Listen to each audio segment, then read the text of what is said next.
In France, in the center of Paris, stands the Louvre Palace, the largest museum in the world, visited by more than 10 million people every year. This immense building covers a vast 243,000 square meters, making it the largest architectural assemblage in France. The Louvre is a palace that has few equivalents in Europe or the world. Today, the Louvre is known for its pyramid, a monumental structure of glass and steel. But since its origin, the palace has seen exceptional technological innovation. The palace itself is the very first work of art presented to visitors. 8 centuries of architectural advances that have transformed a simple royal residence into the largest museum on the planet. We took the best architects, we took the best stone, and we put a lot of money into building this monument. The Louvre is one of the most famous monuments in the world, but it is also one of the most mysterious, and it still hides construction secrets. The Louvre may seem like a very well-known palace, but that doesn't mean that if you look, there isn't a lot new to discover. By scanning the palace from the satellite and aerial scale to the molecular scale, scientists can now unravel the greatest mysteries of the Louvre. We make the building speak by using means that let us visualize the infinitely small and make the material and its most intimate aspects speak for themselves. Investigators will use an advanced drone for the first time. We fly extremely close to the pyramid, as close as 3 meters, so it's quite complicated.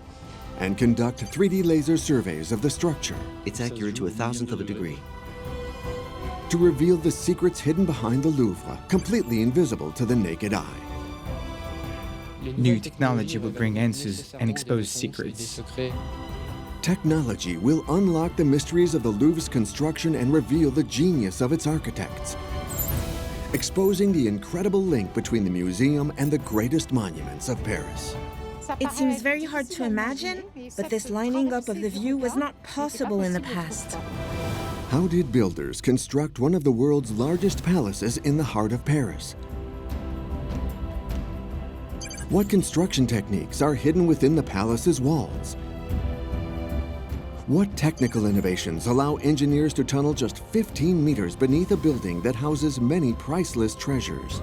Digging so close to the heritage collections and to a work as important as the Mona Lisa, it's completely crazy. History, science, engineering. Exposed as never before, the Louvre Palace finally reveals itself on every scale.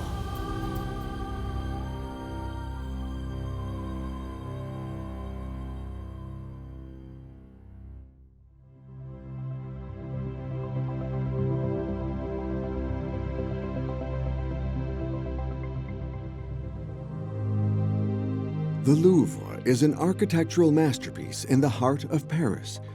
It is one of the largest palaces in the world and occupies a big part of the capital's center. How did builders construct such an immense structure in one of the most densely populated cities in the world? Today, satellite images make it possible to visualize the monument's oversized plan in its entirety. The Louvre Palace and the neighboring Tuileries estate cover 42 hectares, the equivalent of 40 football pitches. So how did builders over 8 centuries of evolution construct one of the largest palaces on the planet? To understand how this monumental structure came into being, it's necessary to go back to the source of the monument and investigate the mystery of its origin. The very first Louvre no longer exists on the surface. So it's necessary to go down into the depths, as it were, to discover it. A few meters below the monument, researchers have uncovered finely cut foundations dating back to the 12th century. This exceptional masonry from the Middle Ages is evidence of the very first building of the Louvre. This is the heart of the medieval fortress of the Louvre. Here we are in the dungeon's ditches that were dry and paved and which surrounded the imposing central keep of the courtyard. So it was 15 meters in diameter. These archaeological discoveries shed light on the Louvre's origin. Now, 3D modeling exposes what the building looked like in the Middle Ages. Ancient builders constructed the fortress as a square military building with walls spanning 80 meters. They defended its walls with circular towers and built a 30-meter-high keep at its center, a symbol of royal power. The foundations are evidence of a fortified castle built 800 years ago by a French king called Philip Augustus. What's surprising is that the same fortresses with the same plan and similar construction principle can be found in cities all over France. It's really the implementation of a new style of castle called Philippians, like Philip Augustus. There are as many as 20 castles that copy, sometimes with variants, this style from the Louvre. So why did so many fortified castles in France copy the Château de Louvre? The answer to this riddle lies in examining the structure at a macroscopic scale. Geologists want to determine the origin of these building stones. This is quite typical of the stone of the period. The stone of Paris is heterogeneous. You can see beds of marine fossils here. You see? We're looking at stones which were extracted in the quarries of the 13th district, or arrondissement of Paris. Examining the stone at a macroscopic scale exposes mysteriously shaped marks. Engravings of crosses, triangles, or even hearts can be seen all over the masonry. These engraved hearts are marks carved by stonemasons in the quarries during the manufacture of the blocks, before they were transported to the Louvre and installed at the building sites. The aim was for the stonemason to be able to be paid for each block of stone he made, and the whole procedure shows the sophistication of the Louvre building site. These marks reveal how builders ensured efficiency at each stage of the construction of this monumental fortified castle. The building site is gigantic for the end of the 12th century. For the first time in France, King Philip II's engineers design a construction method that can be easily reproduced. Their idea was probably to define a number of model structures. Above all, a great deal of attention was paid to the organization of the building site to make this construction as efficient as possible. The first Louvre was built in just 10 years, an astonishing feat for this period of the Middle Ages. From the very beginning of its construction, the Louvre has been a fortress of impressive dimensions. It served as a model for the king's castles, but it is still far from the scale of the present Louvre. Examining the site on the satellite scale exposes the difference in size. In the Middle Ages, the castle was only a quarter the size of one of the courtyards of today's Louvre, the square courtyard. So how and why did builders upgrade the imposing Middle Ages fortress to build one of the world's largest palaces? The first step in this metamorphosis was to transform a defensive castle into a residence suitable for a king. The great evolution is the moment when they decided to destroy, piece by piece, the Louvre of the Middle Ages to create a truly modern residence. And this is the work of the Renaissance in the middle of the 16th century. A branch of the palace known as the Lescaut Wing is the only building from this era still visible today. But at first glance, there is nothing to differentiate between the periods of construction. We're here in the square courtyard of the Louvre. Under our feet are the remains of the medieval castle of Philip Augustus, and we have the Renaissance buildings by Lescaut. Examining masonry at the macroscopic scale reveals the construction techniques used in the Renaissance. It's Paris stone with a fine grain. It's hard, it's resistant, and therefore they mostly use it for wall bases, masonry bases. Here we see the Paris stone, up to here, and above, stone from L'Oise, which has a coarser grain that is more yellowish. It is a marine limestone, which is the same age, but which is coarser. But it's a firm limestone, which constitutes the main part of the masonry of the Lescaut wing. This Renaissance-era masonry technique has been found in all stages of the palace's construction. Builders used this hard stone for the bases of walls and windows, the parts of the structure most susceptible to weathering. But they used a different, softer rock called Oise stone to make up the bulk of the palace buildings. The royal residence, although upgraded, was still the same size as the original castle. So how did the palace transform from a 6,000 square meter castle into a building 20 times larger today? Why and how did this royal residence become the largest palace on the planet?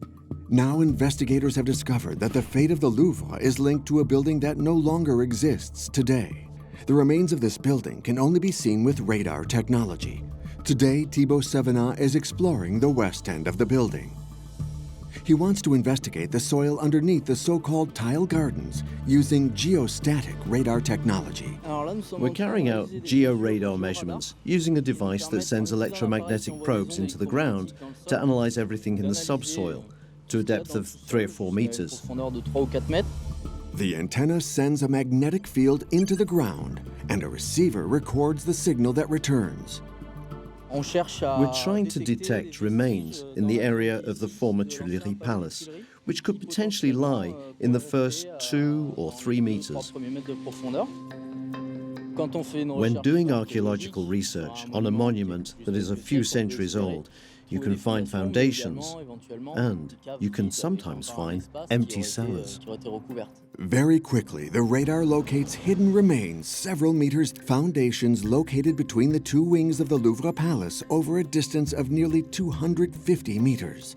Examining satellite images exposes the contours of this ancient lost palace. This is the Tuileries Palace, commissioned in 1564 by the Queen Mother Catherine de' Medici for her personal use. She decided to build her home 500 meters west of the Louvre Castle on the outskirts of Paris, in an area that was still countryside at the time.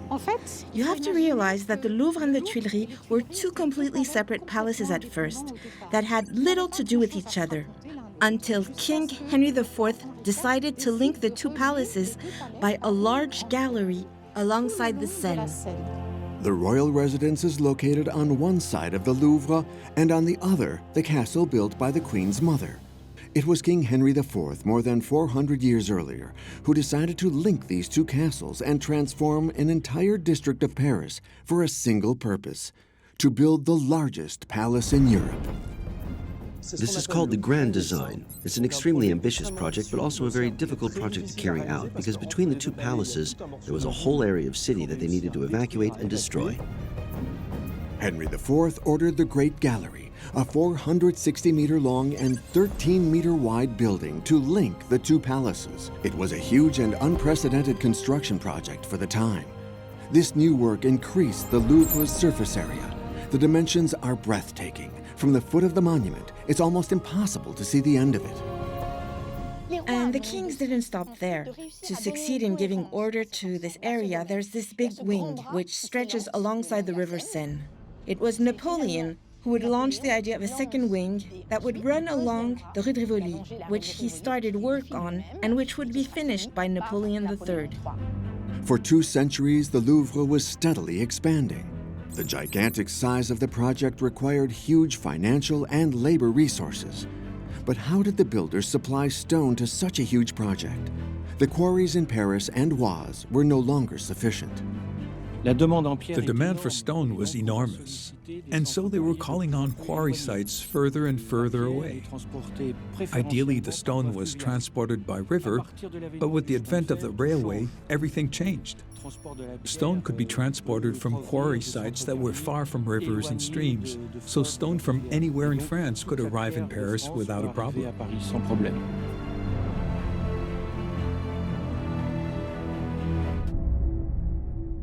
In 1870, the Louvre Palace was finally completed. At the time, it was the largest building in France, covering 135,000 square meters of the capital. The Louvre is a very long-term project that spans almost 800 years. It's a situation that has no real equivalent in any other building in Europe. It is a seed that has never stopped growing due to the will of the various sovereigns, then of the emperors who succeeded one another at the head of the French state, and finally it represents the heritage that we've now known since the end of the 19th century.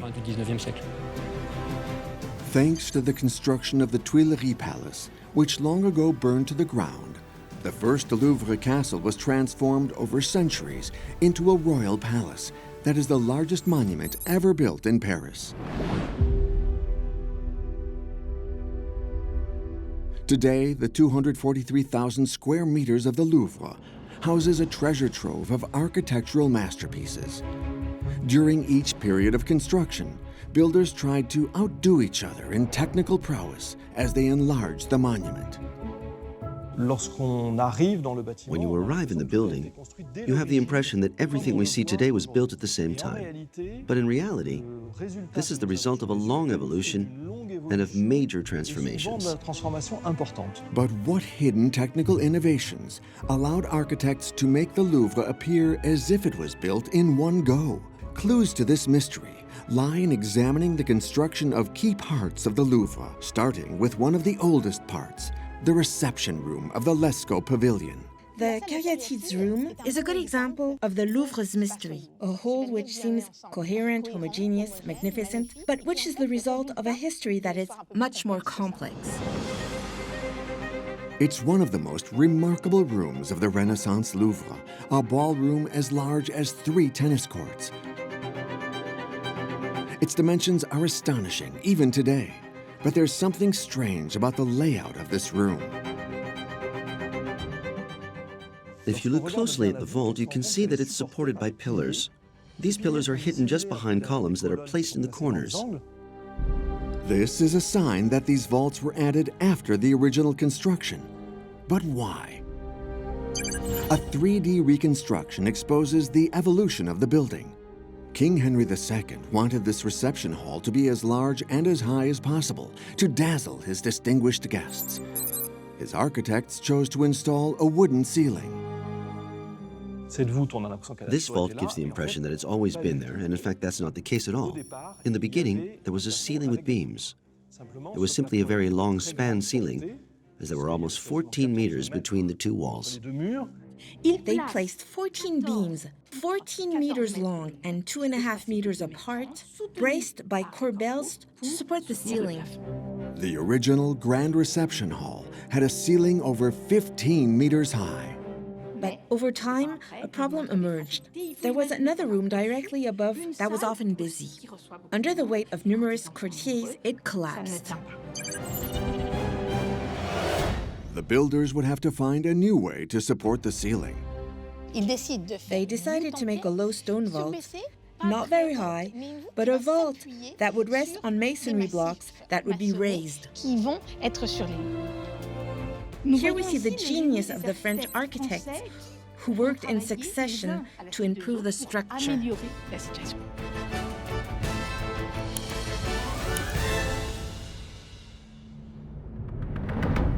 In another, less well-known part of the building, there are more hidden architectural secrets. The best way to expose them is to examine the structure on a satellite scale. With the disappearance of the Tuileries Palace and the creation of the pyramid as the entrance to the museum, the layout of the Louvre has been transformed.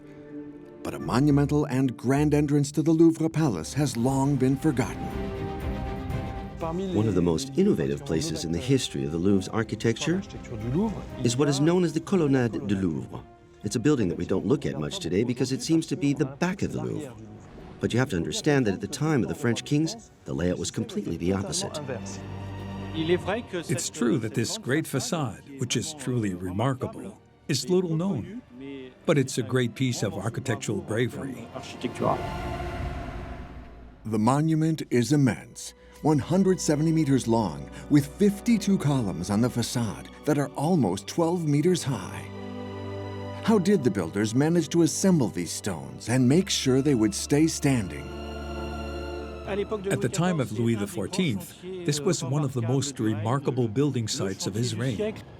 The project of the century in terms of technical prowess and construction, the lifting of large monoliths, large stones. So how did the builders achieve this architectural feat? Clues lie high up on the underside of the colonnade. Access to the roof of the Louvre is tightly controlled, but it's the only way to study the masonry's hidden engineering. We're here in the part which is above the supporting columns, so in the part just above the columns, but inside the actual facade.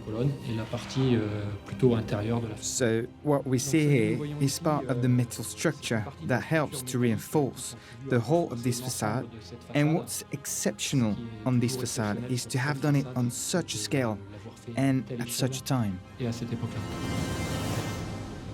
The latest technology can be used to reveal what is hidden inside. The 3D reconstruction of the structure exposes the full extent of the challenge. There's metal absolutely everywhere.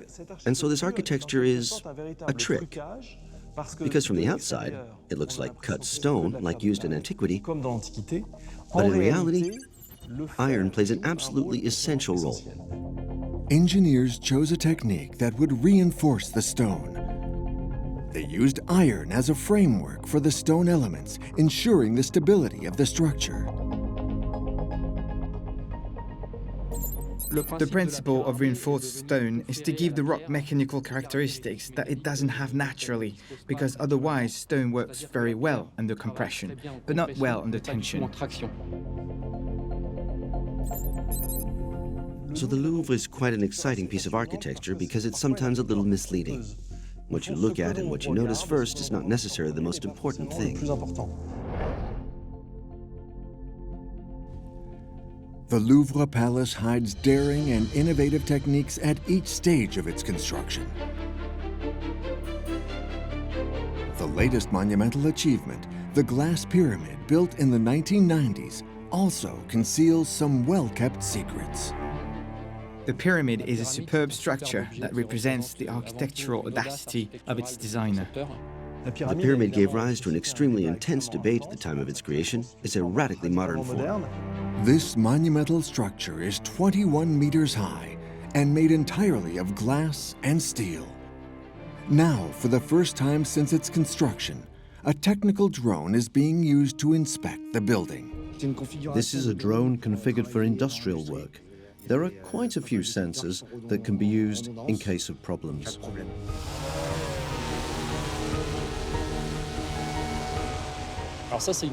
This is a once-a-day operation. In the past, it was done with rope climbers abseiling down from the top of the pyramid, and this is the first time we've done it by drone. We fly extremely close to the pyramid, as close as 3 meters, so it's quite complicated.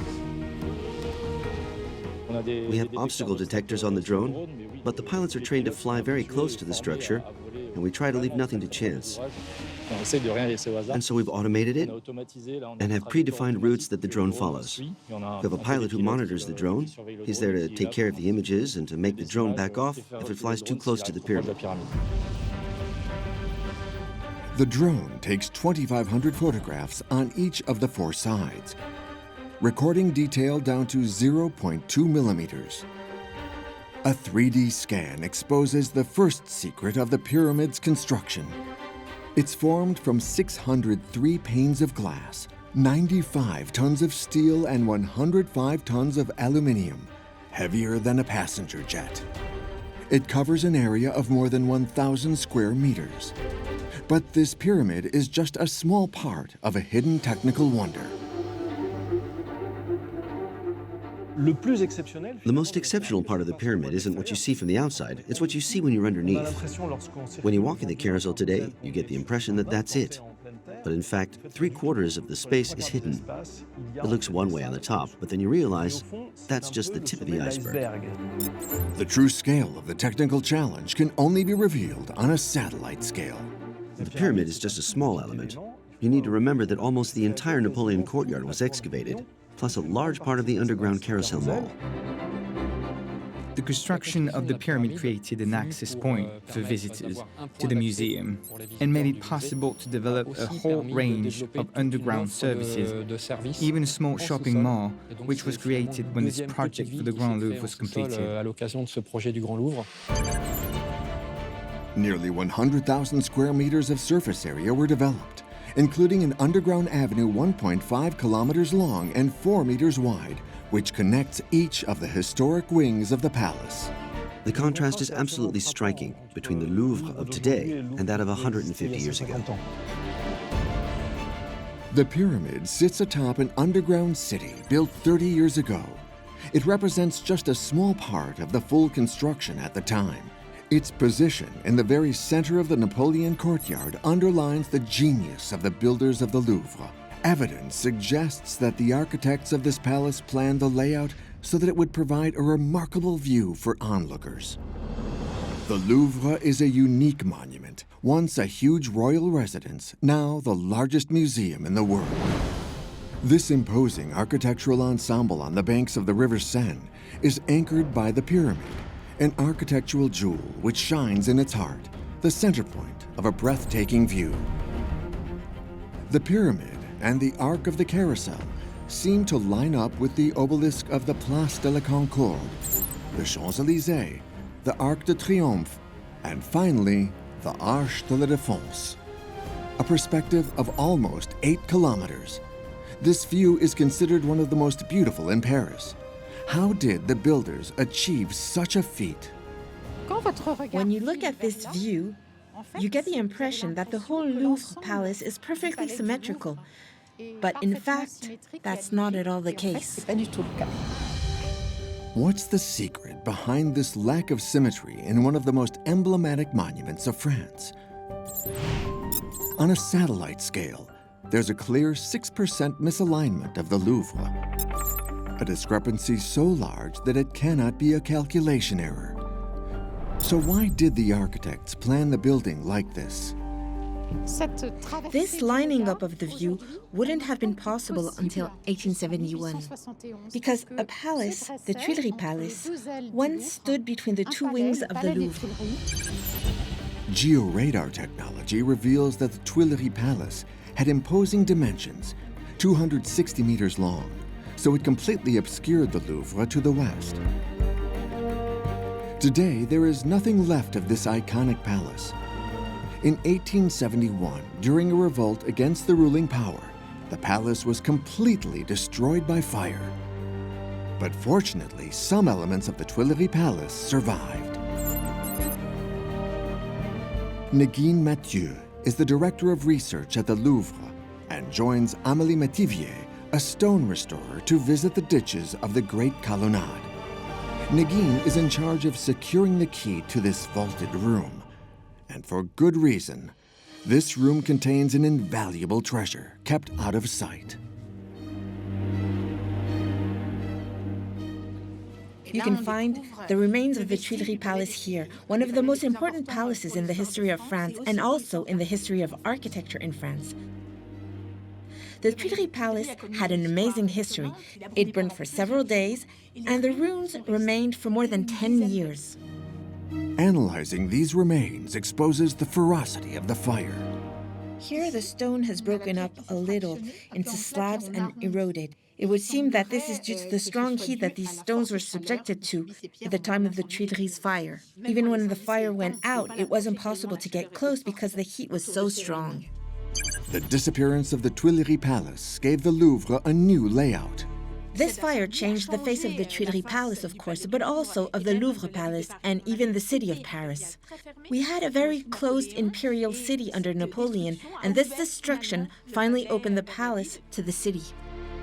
Examining the site on a satellite scale reveals that the axis of the former Tuileries Palace corresponds perfectly to the historical view of Paris. The architects planned the layout in relation to the Tuileries Palace, and not in relation to the Louvre.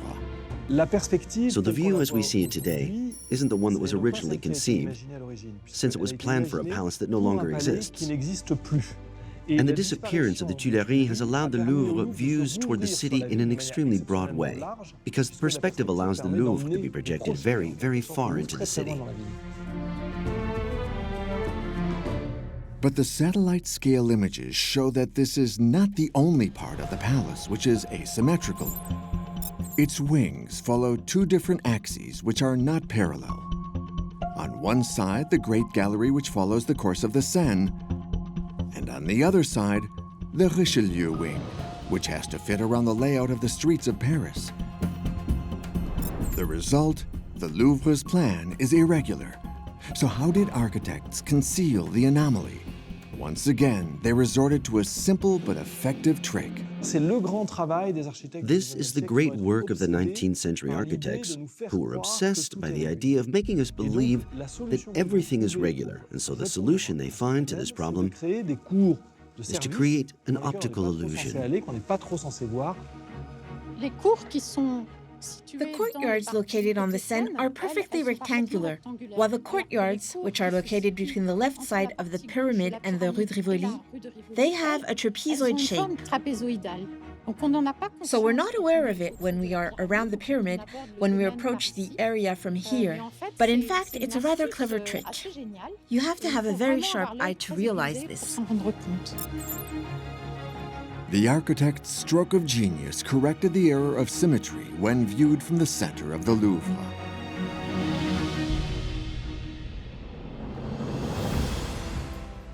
Many technical and architectural innovations were made during the construction of the palace. But as the building neared completion, the Louvre would undergo a new metamorphosis. It is known today as the largest museum on the planet. The Mona Lisa, the Wedding of Cana, priceless works of art are admired by more than 10 million visitors each year.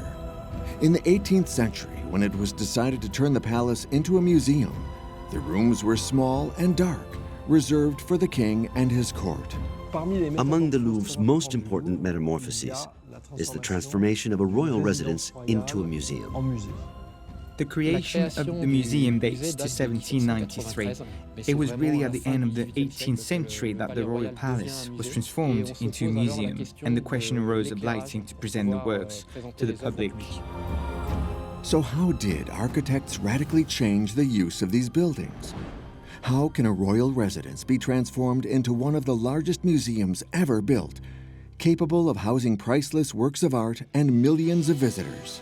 The history of the Louvre is a true history of architectural innovation in Europe. From ground level at the Louvre, there are few clues to expose the transformation from a royal palace to a museum. But satellite images reveal a radically different view of the Louvre. All the roofs have been opened up. Glass canopies cover most of the museum. How were these openings created? Here we are under the roofs of the Louvre, under the beams in a glass roof, which are quite modern because they've been wired for electricity, and further along we can see older beams in a glass roof from the 19th century. They decided that the best light came from the sky. It's a diffused, even light. So they had this very original idea of making holes in the ceiling. What's interesting here is that next to the wooden frame, we have a steel frame, a canopy, and finally, an oculus, giving indirect light into the room below us. The glass canopies provide a natural lighting source that revolutionized the design of museums throughout the world at the end of the 19th century. Investigations on a microscopic scale reveal that the frames are built entirely of metal to support the glass canopies, as seen at the top of the Daru Pavilion, one of the highest in the Louvre, which lights a monumental staircase. This steel structure, in its workmanship, is characteristic of frames built in a number of rooms in the Louvre for natural lighting during the Second Empire. Engineers built 10,000 square meters of glass roof. But how did this revolutionary idea of opening up the ceiling and creating metal frameworks come about? Clues hidden in some structures reveal that it all began at the Louvre. Examining the building on a satellite scale exposes a unique glass roof, today inaccessible from inside.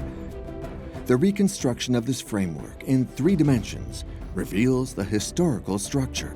The framework of the Salon Carré measures 23 by 15 meters. It supports a central glass roof of 13 by 5 meters and is formed from 16 tons of wrought iron.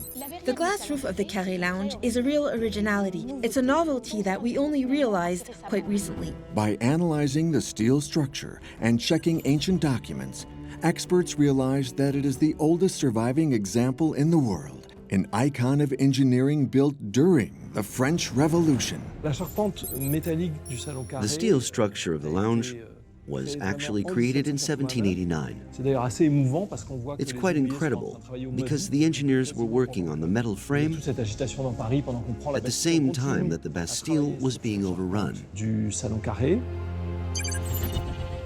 The choice of wrought iron for these frames was a technical innovation at the time.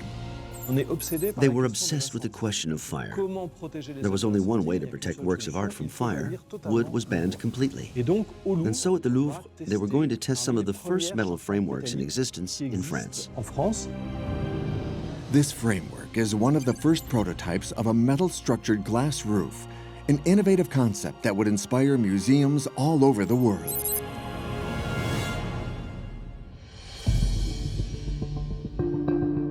Despite the gigantic size of some rooms, such as the Great Gallery or the Caryatids Hall, there is a lack of space in the museum, especially to house monumental statues. Clues to how architects solved this problem are revealed by examining the building on a satellite scale. In the 90s, architects decided to cover the service courtyards and turn them into huge exhibition spaces.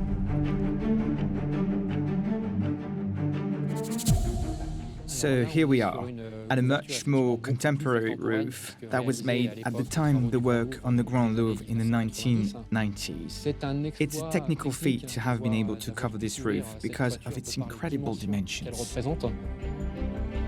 3D modeling techniques expose the detail of this lightweight structure, formed from 14-centimeter wide steel tubes and supported by a network of stainless steel cables.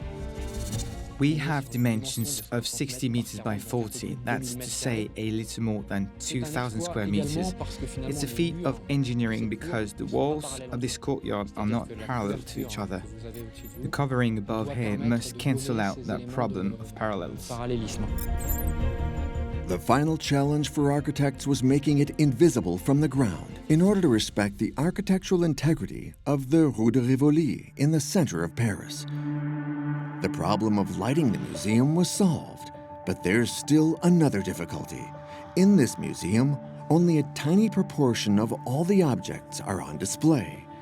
For every square meter of space used to show works of art, at least twice as much invisible infrastructure is needed. The Louvre needed storerooms, laboratories, offices, workshops, but none of this originally existed, so engineers had to dig underground galleries. Every time you dig, you find remains and more history to be discovered. Negin Mathieu is exploring the first basements created in the Louvre. This underground city was built at the end of the 19th century to allow the museum to function properly. We're in the basement of the Louvre. We're under the Venise de Milo room. This is under the Vieux Louvre, one of the oldest parts of the Louvre. There is a labyrinth of corridors, spaces that have been used for storage, organization, and support for the museum.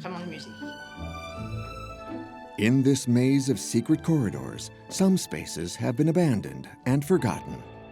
Walking in the Louvre also means discovering hidden spaces that are fragments of history. You walk along this Philip Augustus enclosure and you come across a remnant of the Second World War.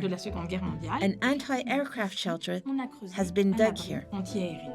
These historic underground passages are proof that there are still unknown places to be rediscovered. Every time we dig, as soon as we start, we come across older remains. Every time we excavated, we made a discovery. Today, modern technology allows us to discover, without always digging, old remains that are hidden underground. Investigating the Louvre's basements provides a glimpse of the many layers of the monument's construction, a series of innovations that make the Louvre's hidden underbelly a mosaic of diverse building techniques.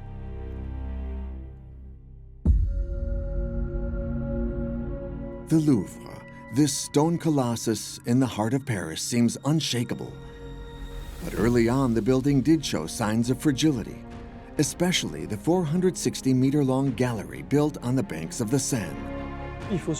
It should be remembered that part of this gallery collapsed in the 19th century after very considerable movements. Since then, there were surveys which showed that the walls had moved more than 60 centimeters from their original position. Any movement of the building could cause more than just major structural problems. Some areas of the Louvre are built with priceless sculpted and painted decorations that could be damaged by the slightest movement of the masonry. I often tend to think that the palace itself is the first work of art that is presented to the visitors. This building must remain perfectly still. In a building such as the Louvre, the aim is to prevent any possible incident. The room for error must be kept as small as possible. When the human eye isn't enough to monitor this 270,000 square meter complex, the latest technology is needed to examine the monument in minute detail. One of the newest methods of investigation is photogrammetry. Used today on one of the oldest and most precious parts of the Louvre, the Apollo Gallery, built perpendicular to the Seine in the 17th century. We're going to scan the walls of the Apollo Gallery. This is a telescopic carbon pole that allows us to raise the camera up to 12 or 13 meters. So we're going to cover the wall by taking photos every 50 centimeters to be able to do 3D modeling. Photogrammetry allows investigators to create a precise 3D reconstruction of reality, shedding new light on architectural and decorative features. We use photogrammetry a lot because we create an image, so we have a visual archive. And in addition to photogrammetry, we have a geometric archive as well. We have the 3D model, so we can examine it section by section, both horizontally and vertically, and we have dimensions almost to the millimeter. This 3D mapping of the Louvre exposes the evolution of the old buildings and helps engineers detect the slightest structural movement. In some places, major cracks have been uncovered. So what is the condition of the Louvre's foundations? Some of the foundations were poorly known. We didn't know how deep they were buried. The foundations are inaccessible, buried several meters deep under the building. But today, science and technology make it possible to detect the invisible and probe the impenetrable. What's interesting today with modern radar technology is that it offers us a non-destructive method to investigate foundations, pillars, or walls to understand the structure. Now, an exceptional project is giving engineers the opportunity to examine the underside of the palace. Thanks to new construction techniques, they will dig under the Visconti courtyard in the heart of the museum and under part of the Grand Gallery to create new exhibition rooms. The technical challenge of this project is to dig 15 meters deep near the facades without risking the collapse of the pillars that surround the courtyard and support the galleries around the Visconti courtyard.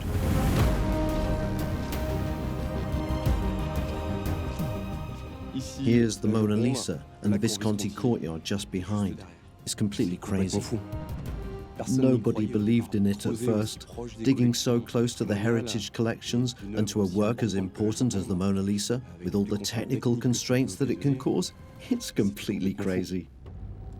But the work has already begun. At this exceptional construction site, the latest technology is used to scan the ground and examine the state of the foundations. Engineers can't afford to take risks while digging under the Louvre, one of the most renowned buildings in the world. It's precious, it's fragile, so we have to adapt to this reality. We've chosen a non-destructive method, a radar method which allows us to bring back a certain amount of qualitative information on the constitution of materials and structures. You can really see what's underneath, but the challenge with radar is that you see things, but you don't necessarily know what it is. After analyzing radar readings, the team used core sampling at strategic points in the Louvre to probe the subsoil of Paris. The first revelation is that the foundations are much shallower than expected. A stone building of this height usually requires foundations 3 to 6 meters deep. It was not at all expected to discover that the foundations were very shallow, just 1.8 to 2 meters for some. That's almost the height of a person. Today, it's inconceivable to imagine that we could make a building that might move and eventually collapse. But this risk was probably taken for granted during the Renaissance. But to investigate the current condition of the foundations, it's necessary to change scale and examine the stone using an electron microscope.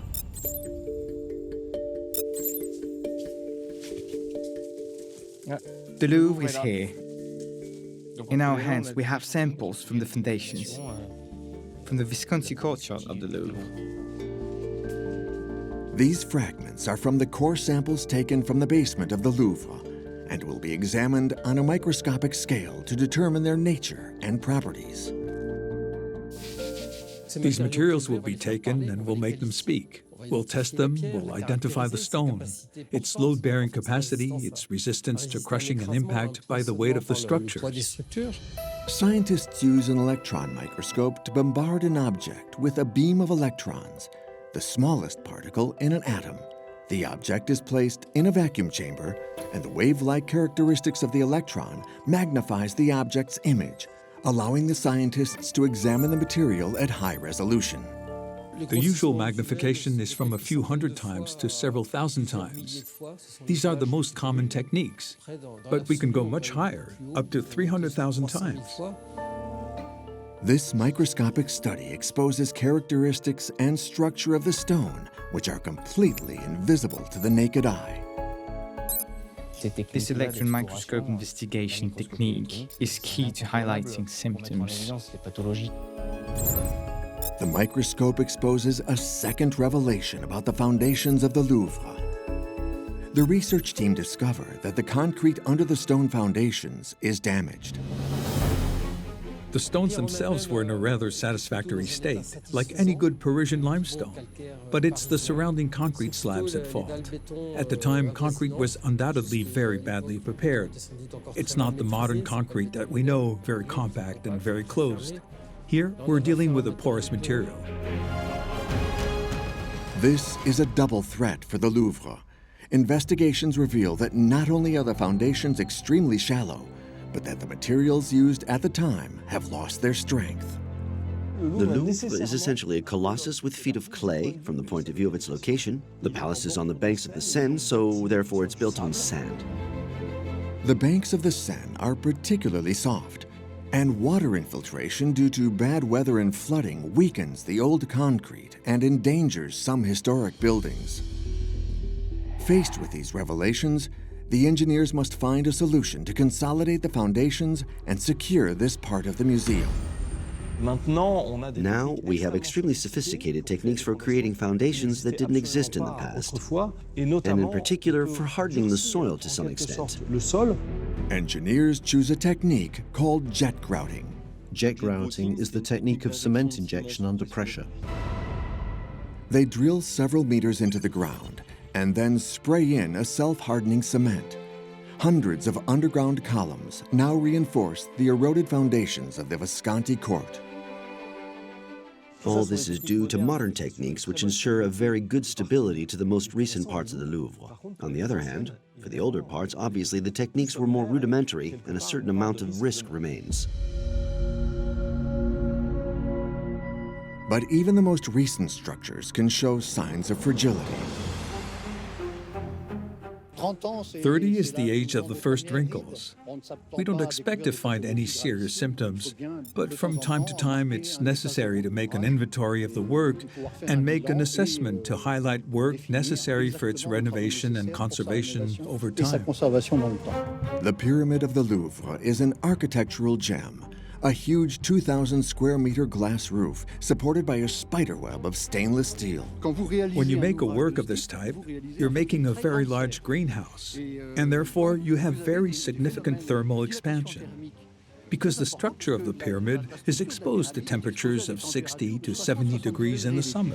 So the changes in temperature generate dimensional variation and the structure changes. To study the behavior of this monumental structure, investigators turn to advanced technology that can expose whether the pyramid is undergoing too much movement. The team wait until the middle of the night to take precise measurements using a laser scanner, a technique known as laser grammetry.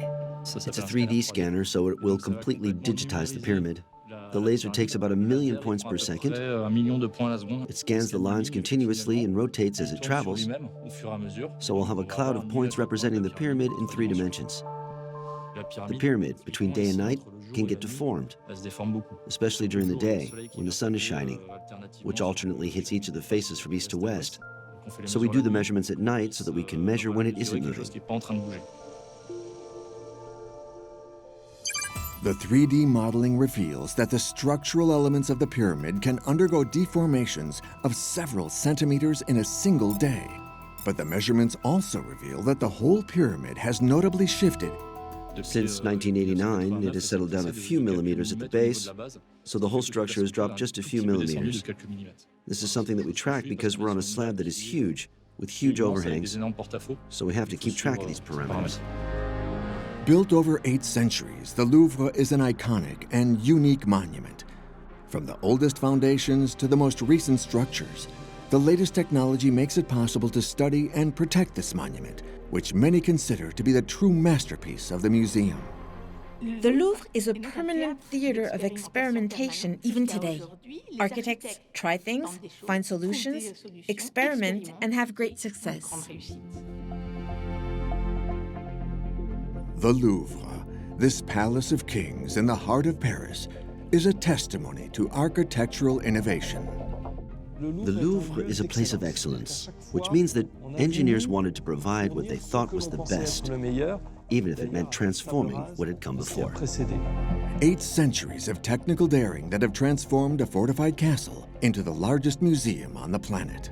The Louvre has always been the scene of experimentation, technical and architectural innovations, from the medieval Louvre to the pyramid in the middle of the Napoleon courtyard.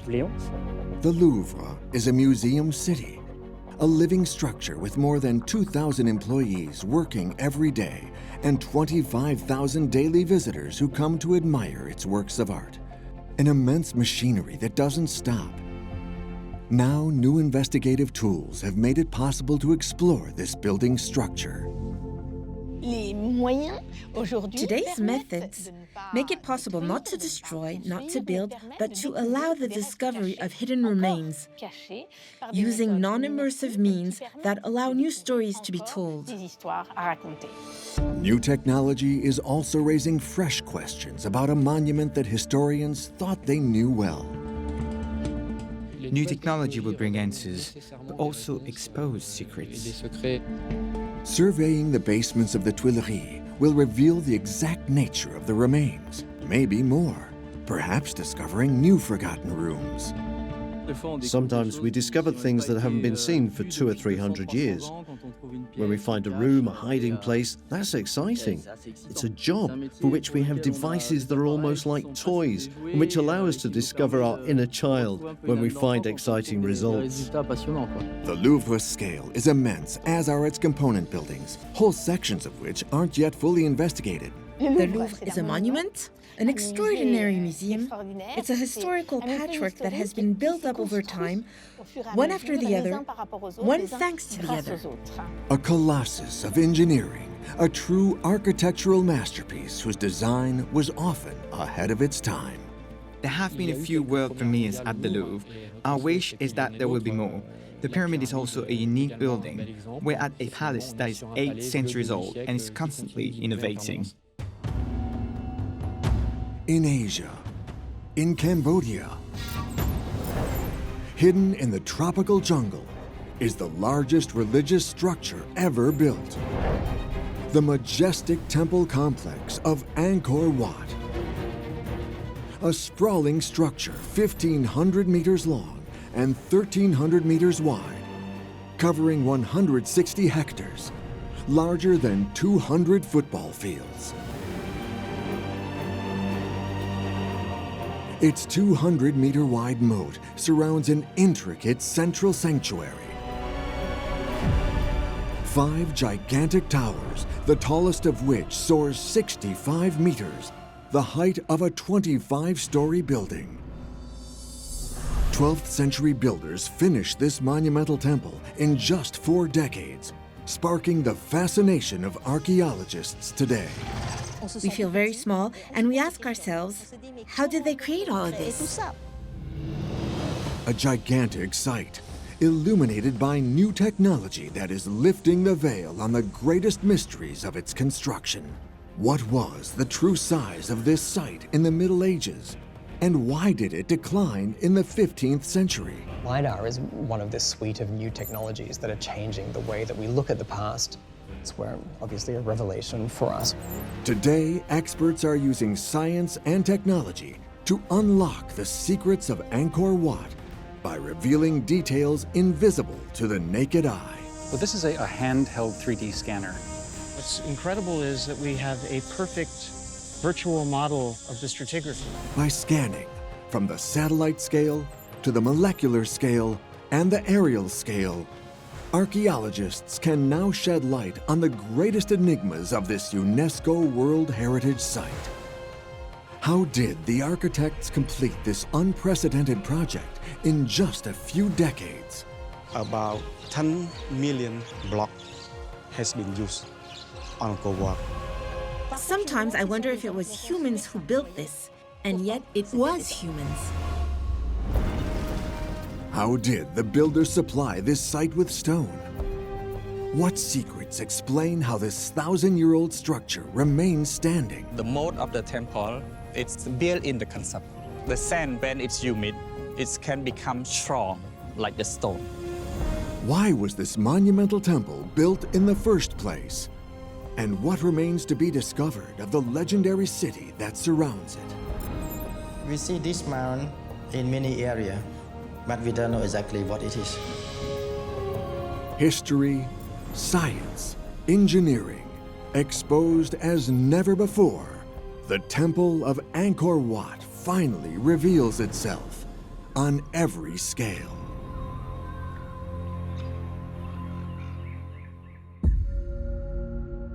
In Southeast Asia is Cambodia. In the north of the country is an area known as Angkor. It's a site known all over the world thanks to the unique remains of the Khmer Empire. More than 100 temples, dating from the 9th to 15th centuries, are hidden amongst 400 square kilometers of tropical forest, an area 4 times larger than the city of Paris. These legendary ruins are visited by 2.5 million people every year, who all want to explore one special temple, Angkor Wat. It's the largest religious monument on the planet, dedicated to the god Vishnu and built in just a few decades. I think Angkor Wat probably constructed during the life of the King Suryavarman II from approximately 1113 to 1150. It's about 37 years. So it's amazing, right? An extraordinary feat, because every part of this superstructure was built in stone, a very heavy and labor-intensive material to transport and use. Examining the stones on a microscopic scale reveals that this is a sedimentary rock, sandstone. 1 cube meter is about 1 ton. So it's very heavy. The material choice raises a mystery. Examining the site on a satellite scale shows that the nearest quarries are many kilometers from Angkor. Some of them came from 30, 40, 50 kilometers away from the temples themselves. The blocks of stone are very, very heavy, and literally millions of these blocks had to be transported from these distant quarries to the sites of the temples. We know roughly that about 10 million blocks has been used on Angkor Wat. How did Khmer builders transport millions of tons of sandstone in such a short space of time?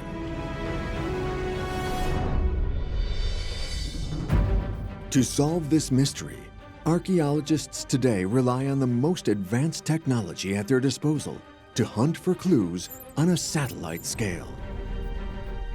The Angkor Archaeological Park is overseen by the Apsara National Authority. Kim Sam-nang is the director of its Geographical Information System, a service that collects and analyzes mapping data, enriched in recent years by the global view of satellite images. The zone of Angkor is very big, very huge. And when we have this kind of satellite data, we can learn more how the ancient people organize or set up the urban cities in that time. When we zoom into the Angkor Wat, you can see the structure, the main temple here, the moat, and then another example, you can see the Angkor Thom as well. Examining the site on a satellite scale exposes Angkor Wat's location amongst a vast expanse of ruins. To the north, the royal city of Angkor Thom is surrounded by a giant square moat.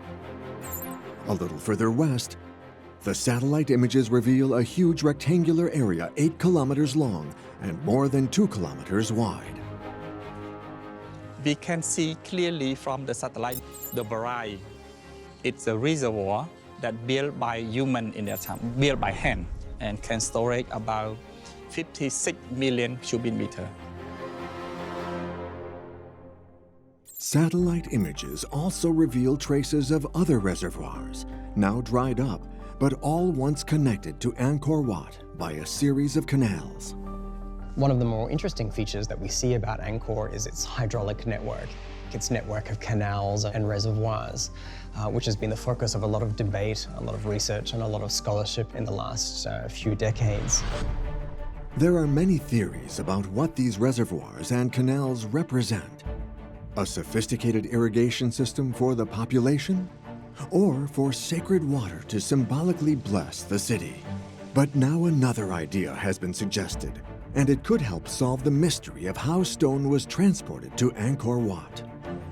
The stone quarry site here, there is one ancient road that connects from here, you see the straight line like this, close to that area. The latest scientific research makes it possible to visualize how the hydraulic network of Angkor was once connected to the quarries.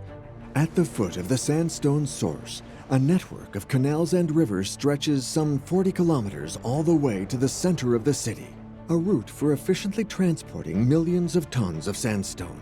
By connecting the quarries to the central area of Angkor with canals, and the blocks would be presumably floated down the canals, perhaps on rafts made of bamboo. So it was a giant undertaking. Thanks to their ingenuity, Khmer builders supplied their site with vast quantities of sandstone. But another question remains. Examining the material on a microscopic scale exposes that this sedimentary rock is composed of 40% feldspar and almost 50% quartz. These are very hard minerals, which makes the stone difficult to shape. So how did workers building these sandstone walls carve the stones quickly? Archaeologist Ginevra Boato is confronted with the same problem on a daily basis. For several years, she has been supervising the restoration of a temple built a few kilometers from Angkor Wat. Where Monuments Fund is conducting a restoration project at Phnom Penh. And this, for us, is a great opportunity to get to see more in detail about how the temple was built. Khmer engineers built the Temple of Phnom Penh from sandstone in just 30 years. Approximately in a day, a team of 2 craftsmen will cut and finish 2 blocks. Here we're in front of thousands and thousands and thousands of blocks. So we can imagine how 30 years was really actually a short time to build this whole structure. And what we also can imagine is there were a lot of people working in this working site. To finish Angkor Wat in just 37 years, archaeologists calculate that the labor force could have numbered in the hundreds of thousands. But building the entire temple in sandstone using traditional methods would have taken too long. So Khmer builders must have discovered an engineering technique that sped up the work. In Phnom Penh, the dilapidated state of the sandstone walls gives archaeologists a surprising clue about the construction process. For instance, at this corner, we can see that a lot of the original wall stone units were actually collapsed. And this gives us a chance to see more in detail the foundations inside the Temple Mountain. In the case of Phnom Penh, actually, the Temple Mountain was built around the natural hill. Here, ancient builders laid sandstone onto the bedrock of a natural hill to save time. But at Angkor Wat, they couldn't use the same trick. It was constructed on a flat foundation of sand. Now, 3D modeling makes it possible to visualize a remarkable secret hidden inside the structure. Underneath an outer layer of sandstone blocks, architects used a red rock called laterite. Actually, behind every sandstone units, which we see being part of the raised platforms, there are laterite blocks. Examining laterite on a microscopic scale exposes an iron-rich mineral with a honeycombed structure, whose properties make it particularly easy to work with.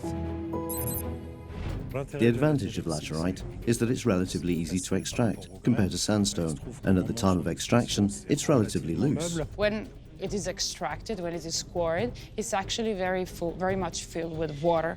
So it's just left drying, and then it hardens. So after that, it becomes a rock that can be cut without the risk of breaking, that can be used for monumental construction. By building from the foundations up using laterite and then placing the sandstone on top, Khmer builders sped up the construction of Angkor Wat.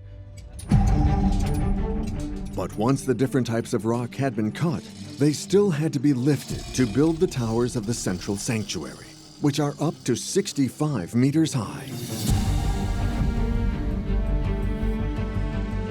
Today, restoration teams use cranes to quickly move enormous blocks weighing between 1 and 3 tons. But in the Middle Ages, without modern tools, how did the Khmer builders solve this problem?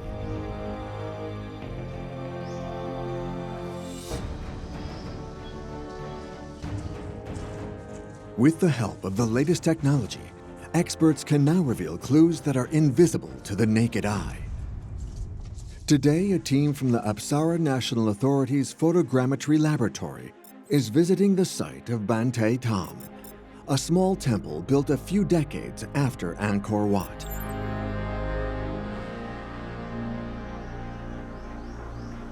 Its towers are made of thousands of sandstone blocks. But how did builders reach the top?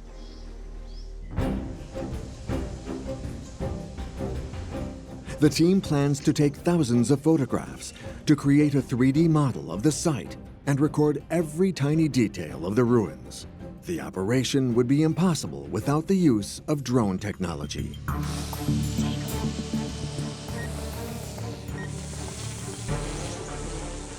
The drone is really important for the 3D model for the temple because we cannot climb up to the top of the temple. So we need the picture on the top. By flying over areas usually impossible to reach, the drone takes unique shots of the temple, covering a full 360-degree view in minutes. The team then processes the photos on a computer.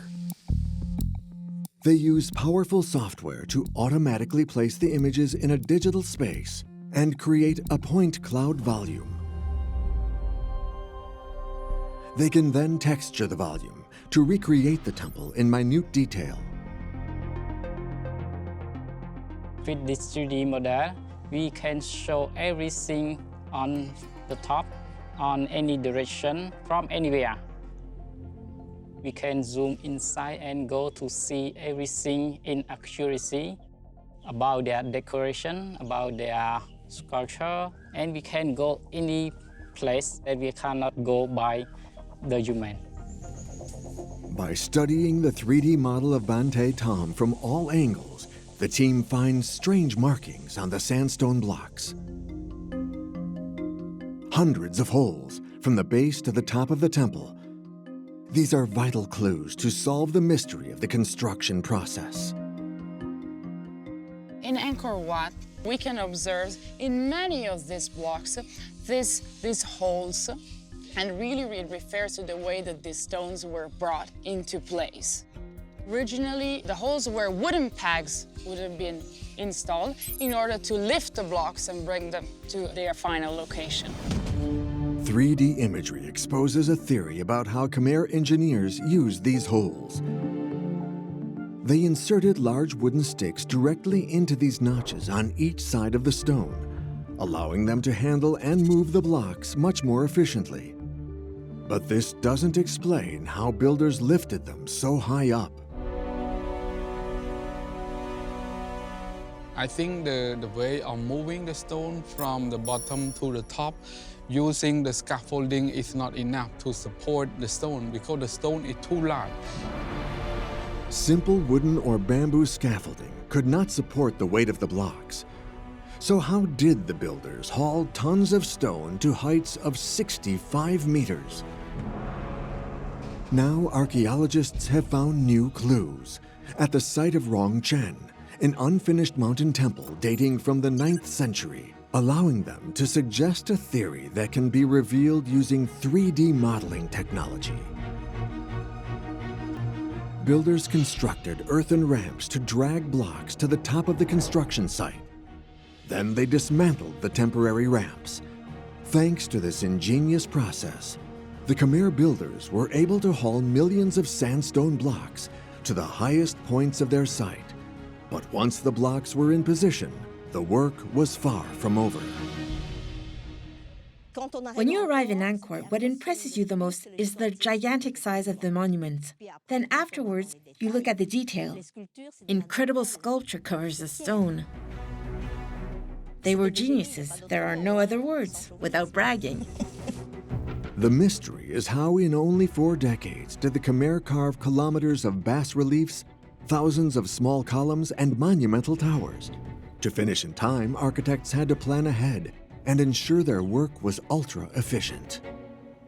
The process of the construction is the structure built first, from the base onto the top, and then the carving went down from the top to the bottom.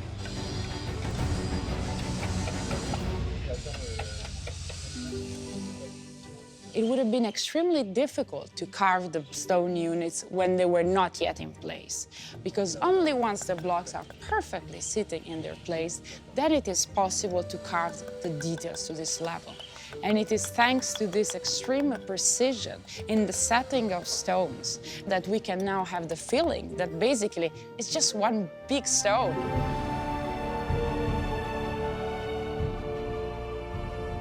Thanks to ingenious techniques and perfectly planned organization, the Khmer succeeded in building Angkor Wat in just a few decades.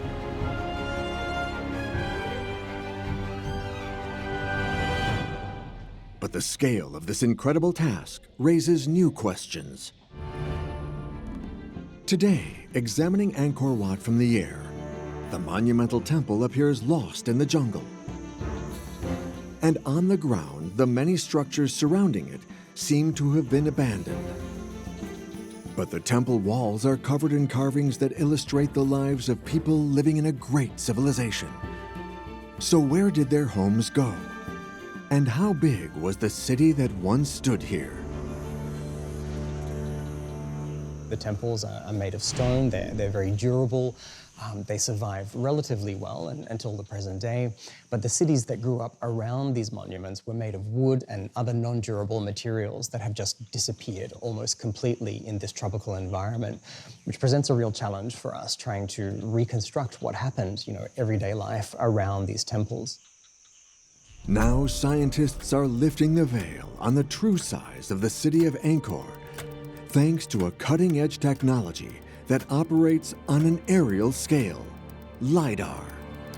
LiDAR can take out the forest from the grounds.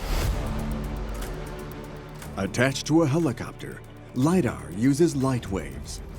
The rays pass through the forest canopy and are reflected back to the LiDAR sensors, allowing researchers to chart the topography of the ground in unprecedented detail. In 2012, an international team scanned an incredible 370 square kilometers around Angkor in just 20 hours. We were able to map huge areas of the landscape very, very quickly and with exceptional precision and detail, achieving in a few hours of flying what may have otherwise taken years or even decades on the ground.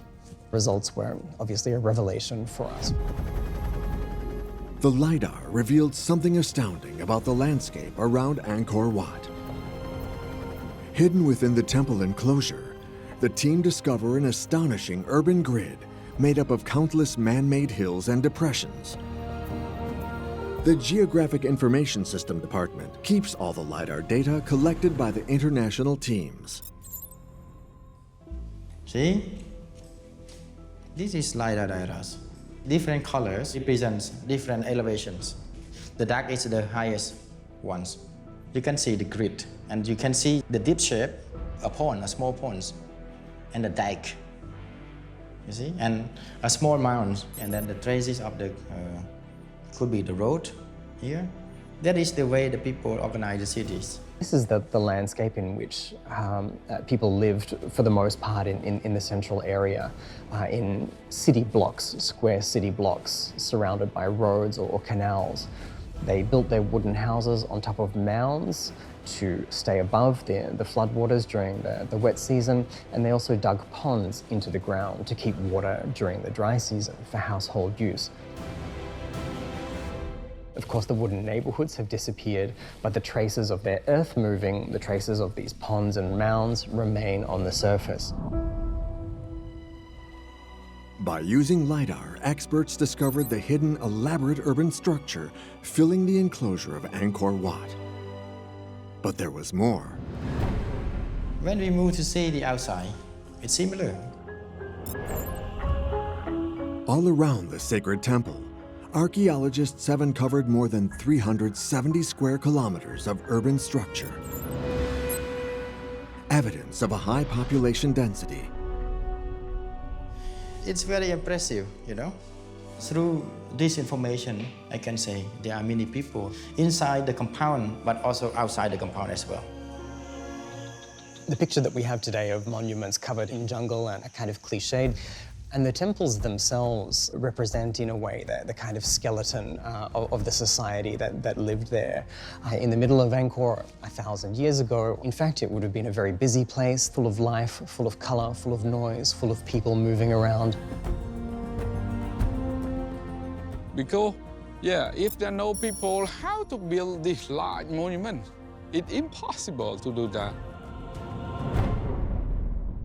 These builders, living at the foot of the Angkor Wat construction site, form part of a gigantic medieval city called Angkor, the capital of the Khmer Kingdom.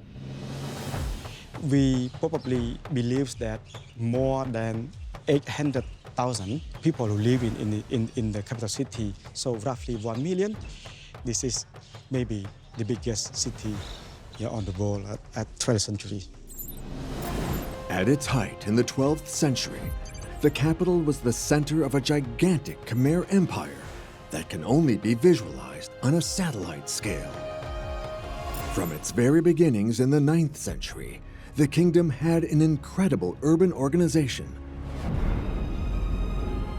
Angkor, in a way, is unique in human history for the degree of transformation of the landscape that took place as part of this extraordinary project of urbanism and engineering. But how widespread were these structures around the kingdom? What was the real size of the city? Now French archaeologist Jean-Baptiste Chevons is revealing the answer. In 2017, his fieldwork, illuminated by a vast LiDAR campaign, exposed the urban remains of one of the very first cities in the empire, located in a remote area 40 kilometers northeast of Angkor Wat, the city of Mahendraparvata. In this remote massif of the Phnom Kulen Plateau, teams used LiDAR to sweep an enormous area stretching 900 square kilometers, revealing ruins previously unknown to researchers. Today, Jean-Baptiste is trying to reach a temple identified by this new technology. The green square corresponds to the platform of the temple and the earthen embankment around it. It's this beige line that probably corresponds to the surrounding walls of the monument. He uses GPS to track his position and plot a route. It's the only way to navigate the jungle and reach the hidden ruins in order to explore them further. We do indeed have a square platform, which I can see very well on the screen, which is shown here by this mound. And then, in the center of the platform, we have vestiges that correspond to a religious building, shown by fragments of pedestals. This is the base. We're standing on a temple which is new, which was previously unknown, and in this case discovered thanks to LiDAR. The temple is 40 kilometers from Angkor Wat, giving an indication of the scale of the Khmer Empire ruins hidden in the region.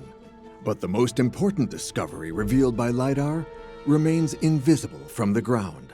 The LiDAR allowed us to see an extremely organized urban network in the form of a large grid. As early as the 9th century, Khmer builders had constructed residential quarters around the temples stretching 1.5 kilometers on each side, connected to each other by large communication routes. We have 3 east-west, and we have 4 north-south, so 1, 2, 3, 4. The discovery illustrates the extraordinary building capacity of the Khmer from the very beginning of their empire. At the end of the 8th, early 9th century, there was already a knowledge of town planning and then a willingness to do so in order to build such a city in a relatively hilly area. Examining the area on a satellite scale is the only way to expose the true footprint of Angkor urban planning. For more than 600 years, builders constructed cities and a vast communication network throughout the empire. There were very different scales of infrastructural development going on from the local scale, where you had pathways and roadways connecting houses and neighborhoods. But it was also something much bigger and much larger than that. For instance, Angkor was connected to various far-flung provinces across mainland Southeast Asia by this vast network of highways. If we, calculate all the road structure in the capital city, it's more than 400 kilometers long.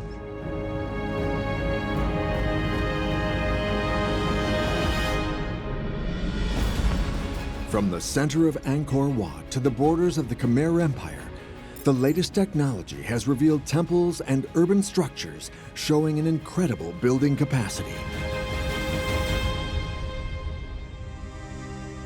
Unfortunately, not all of these 1,000-year-old structures have resisted the onslaught of the jungle. But since the 12th century, Angkor Wat has survived the test of time. So how did this UNESCO World Heritage Site remain standing for nearly a millennium? What are the secrets of its incredible longevity? According to Mr. Im Socrates, director of the conservation of Angkor Park monuments, the 12th century builders had learned from their past mistakes. They built a small pyramid, but the temples collapsed. 3D technology makes it possible to visualize the structural problem posed by heavy Khmer temples. The monumental weight of the sandstone towers exerts phenomenal pressure on the structure, a pressure that tends to push the stones to the sides. The king who built Angkor Wat understands that failure of the structure, and that's why they built the center tower with some kind of support. The precision of 3D scanned images reveals a technique that builders used which is difficult to see with the naked eye. Around the central tower, to counter the forces exerted on the structure, they placed 11 staircases intended to act as buttresses. But only the central staircase, which was less steep, could be used to reach the top floor of Angkor Wat. Many people misunderstanding. This is the real staircase getting up to the center tower, but other was blind used as supporting structure to the center tower. This secret of construction allowed the towers to stand the test of time. Specialists have calculated the number of stone blocks and estimate that Angkor Wat weighs 10 million tons. A colossal mass built not on bedrock, but on millions of cubic meters of compacted sand. 1,000 years ago, we don't have the technique to make the foundation. And the soil, especially in Siem Reap, is not strong enough to support this kind of the heavy construction. So what is the secret to the sand's resistance? Dr. Hong is the director of the Apsara National Authority. A hydraulic engineer by training, he has devoted his life to restoring and studying the city's waterways. According to his research, the secret to the temple's solidity is water. The mode of the temple, it's very important. It's built in the concept. By infiltration, they go to fit the sand layer under the temple to keep the sand humid to support our temple. Once again, the latest technology makes it possible to visualize the ingenious concept employed by the Khmer. Thanks to the moat, water seeps through the walls that support the sand foundations.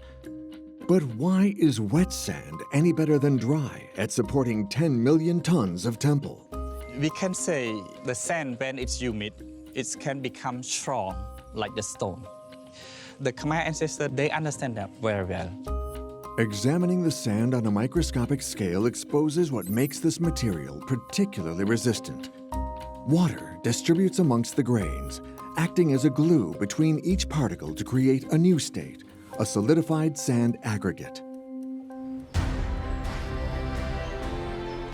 The enormous moat of Angkor Wat contributes to the incredible longevity of the temple. But the engineering challenge can only be fully appreciated on a satellite scale. In order to sufficiently moisten the foundations, the moat is proportional to the scale of the monument, 200 meters wide, 5 kilometers in circumference, containing up to 1.5 million cubic meters of water.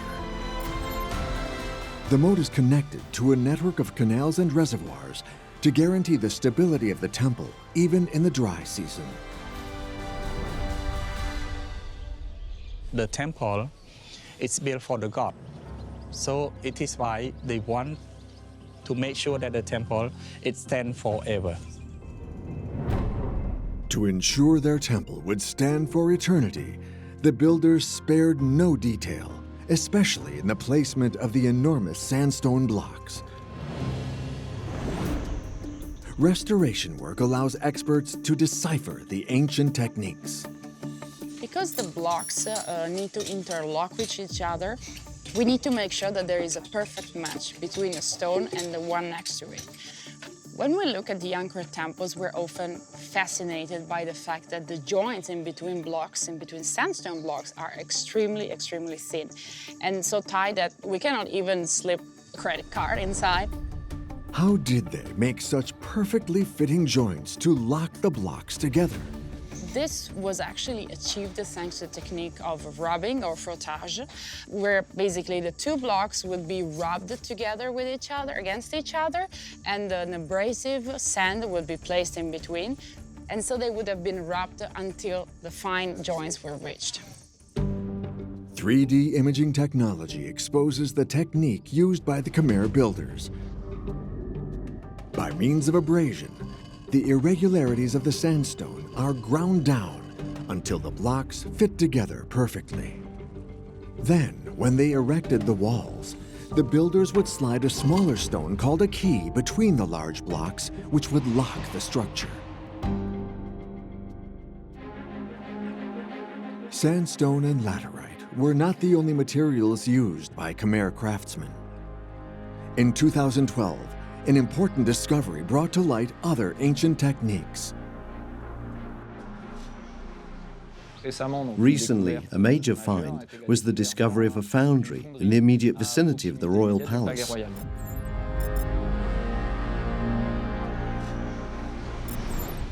A workshop where not only forge workers but also blacksmiths and craftsmen who specialized in metals worked.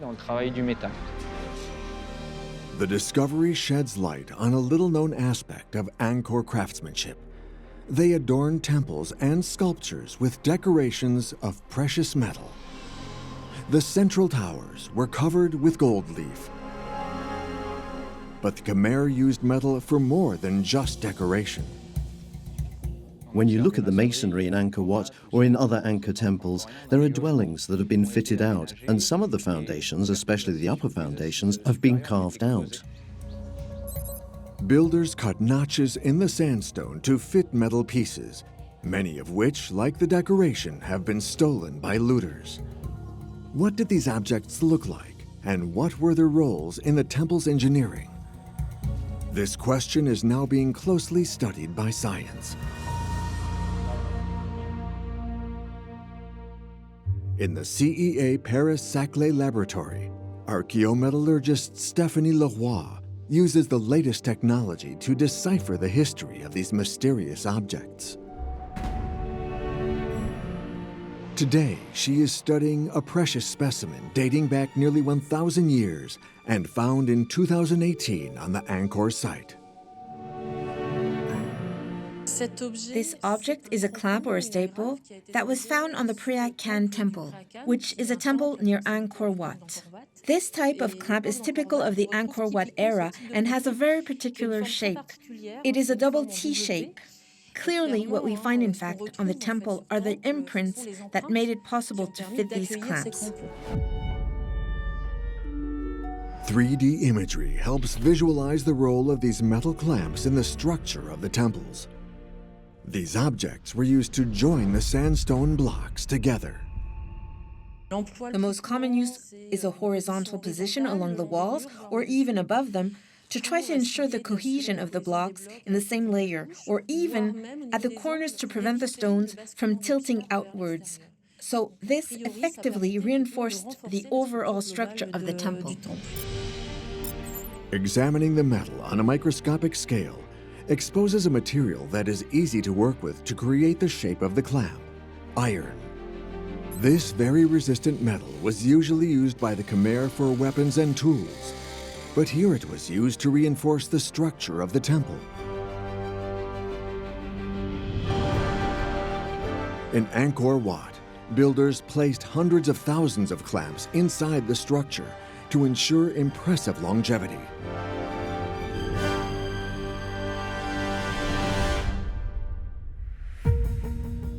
This latest revelation poses a new mystery for archaeologists. Where did the Khmer find so much iron to build this temple? By studying clamps from Angkor Wat before they are restored, Stéphanie looks for clues on a microscopic scale.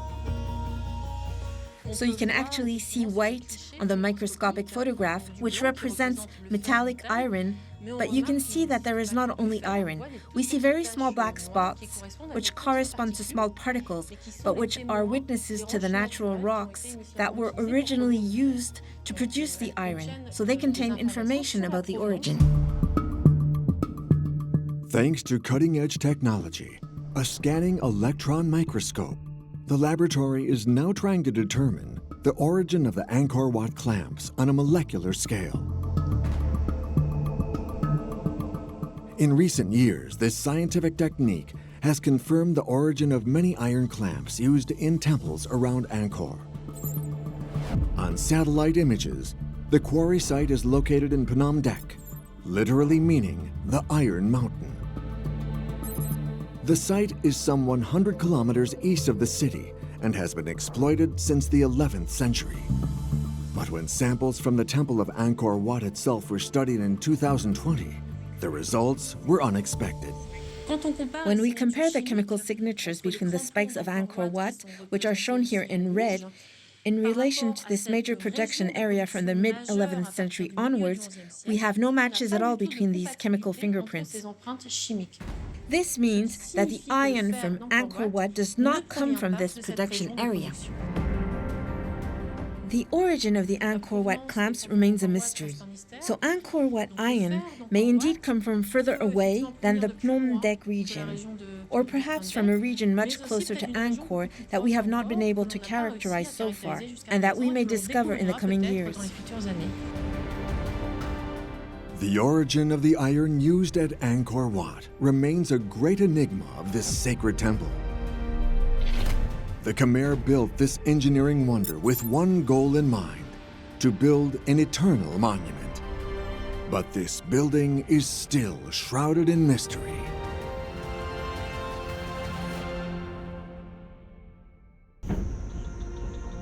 Why did King Suryavarman II order the construction of the largest temple ever to rise from the ground? And what does the fascinating architecture of this incredible monument symbolize?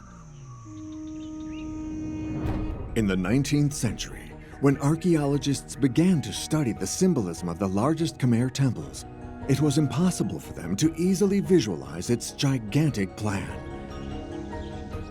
But today, thanks to the latest satellite technology, archaeologist Generva Buato can observe the entire 160 hectares that the building covers. The use of aerial pictures or satellite images today is very helpful in the sense that it helps us get a better understanding, seeing better these incredibly huge structures like Angkor Wat. It measures 1,500 meters along its west-east axis and 1,300 meters along the north-south axis. When we look at its moat, a total perimeter of 5 kilometers approximately. But why build a moat and a monument of such magnitude? The architecture has been designed for the heaven, and they apply it on the space. When planning Angkor Wat, the architects were inspired by the image of the heavenly paradise according to Hindu mythology. 3D modeling makes it possible to better decipher the hidden symbolism of Angkor Wat's layout. This pyramidal structure, called Temple Mountain, is topped by 5 towers representing the 5 peaks of a mythical mountain, Mount Meru, home of the god Vishnu, to whom the temple is dedicated. A sanctuary surrounded by not 1 but 3 stone enclosures evokes the mountain ranges surrounding the celestial residence. Finally, the gigantic moat symbolizes the cosmic ocean separating humans from the gods. In a kind of a magical way, a certain power is also given to this place. This temple becomes a heavenly palace. It becomes heaven on earth. The king wanted a paradise on earth, but his ambition didn't stop there. To understand, you have to look at the structure of the temple on an aerial scale. In this case specifically, when we look at one of these aerial views, we can appreciate a geometric pattern which is called mandala, which was commonly used in Hinduism and Buddhism, which shows a square with the 4 openings at the 4 cardinal axes and the circle inscribing it with a central point. This central point represents the axis mundi, the central axis of the cosmos. Therefore, having this kind of geometric pattern imposed on Angkor Wat means that Angkor Wat is placed around the axis of the world and is the axis of the world. Builders used this symbol for the foundation of the temple.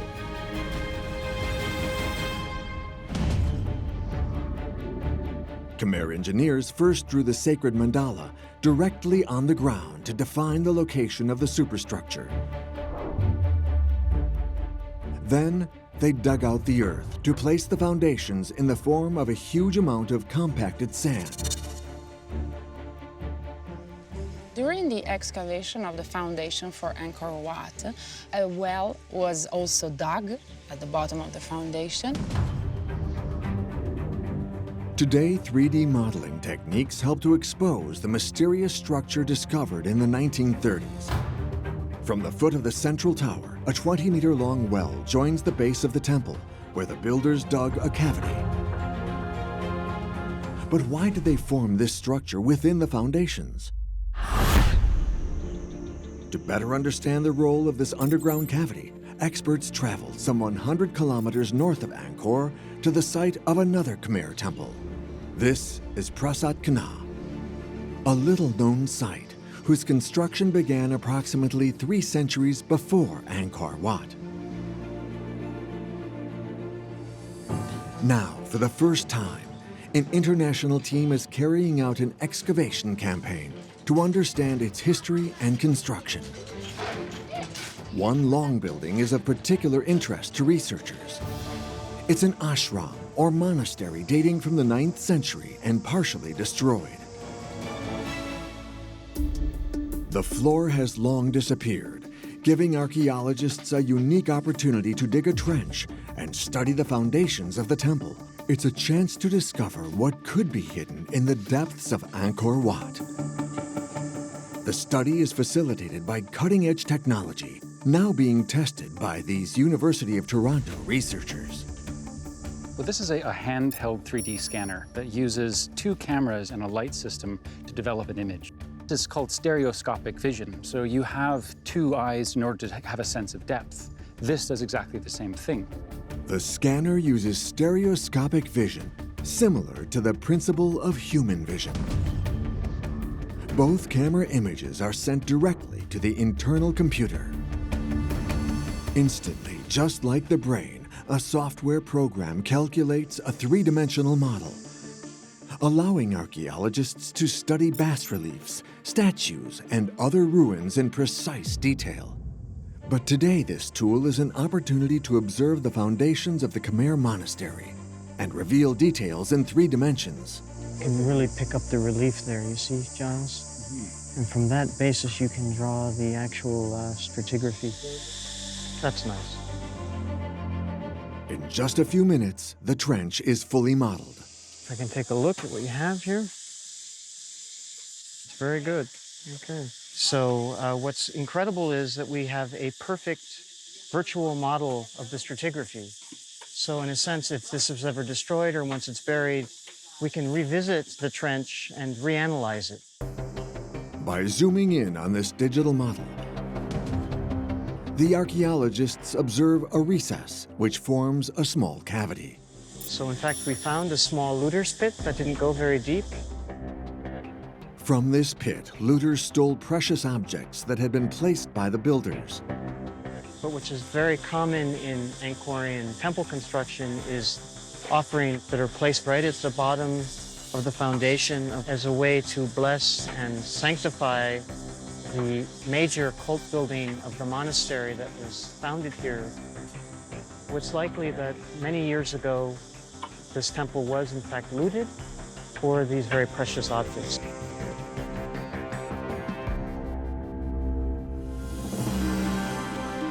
This new archaeological research sheds light on the role of the hidden cavity in the depths of Angkor Wat.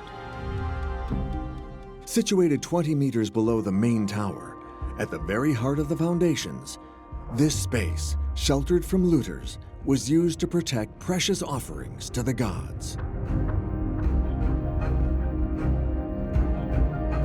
But some archaeologists believe this cavity had another function.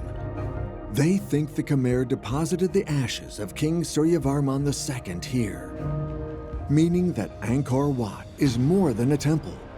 It's a gigantic tomb.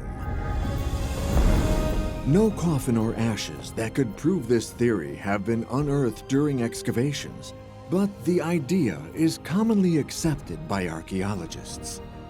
Angkor Wat, the largest religious building on the planet, was built at the request of the king to embody the center of the universe and the home of the god Vishnu.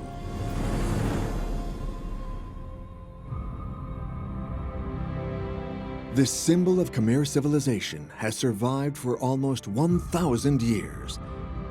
But according to the legend, the capital of Angkor brutally disappeared in the 15th century.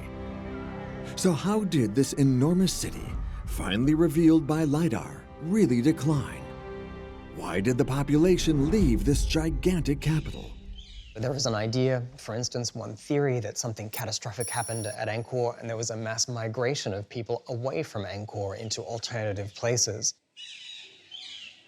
Many theories exist about the disappearance of the capital, the occupation of forces from the nearby Ayutthaya kingdom, violent political or religious disorders, or natural disasters that forced hundreds of thousands of inhabitants to leave the city in a hurry. In fact, the LiDAR tends to show us that that was not the case, actually, because the cities that came after Angkor were very modest in size by comparison. What we really need to do from that point onwards is to complement these horizontal surveys provided by LiDAR with other kinds of information, right down to the microscopic scale. In 2019, to check whether or not the city had suddenly been abandoned by its Khmer population, an Australian team turned to microscopic research. By carrying out core sampling and collecting soil samples from the moats of Angkor Thom, scientists studied sediments present in the soil, exposing a biological archive of the city's history. Pollen analysis made it possible to determine the precise use of land year after year. What we would then expect to see if there was periods of abandonment is gradually species reclaiming that landscape and eventually pollen from forests reappearing at the top of that archive. That was not the case, actually. What the cores have shown is that there was a very gradual resumption of this sort of jungle environment at Angkor, spanning many, many centuries, and probably a progressive abandonment of particular areas, even as other areas continued to function and remained occupied. But just as advanced technology has shed new light on the history of Angkor, it has also raised new mysteries. Following the LiDAR campaigns, archaeologists discovered strange alignments of earthen mounds at various sites. 360 structures whose function are still eluding specialists. We see this mound, these alignments, and mound, a small mound like this, in many areas, like Phnom Kulen as well. But we don't know exactly what it is. This obviously corresponds to something important. Given the quantity, it was thought to be funerary. It could be the place where the cremation of the bodies took place, where the ashes were deposited after cremation. But this could not be confirmed, so we still have a big question mark. There's no shortage of work.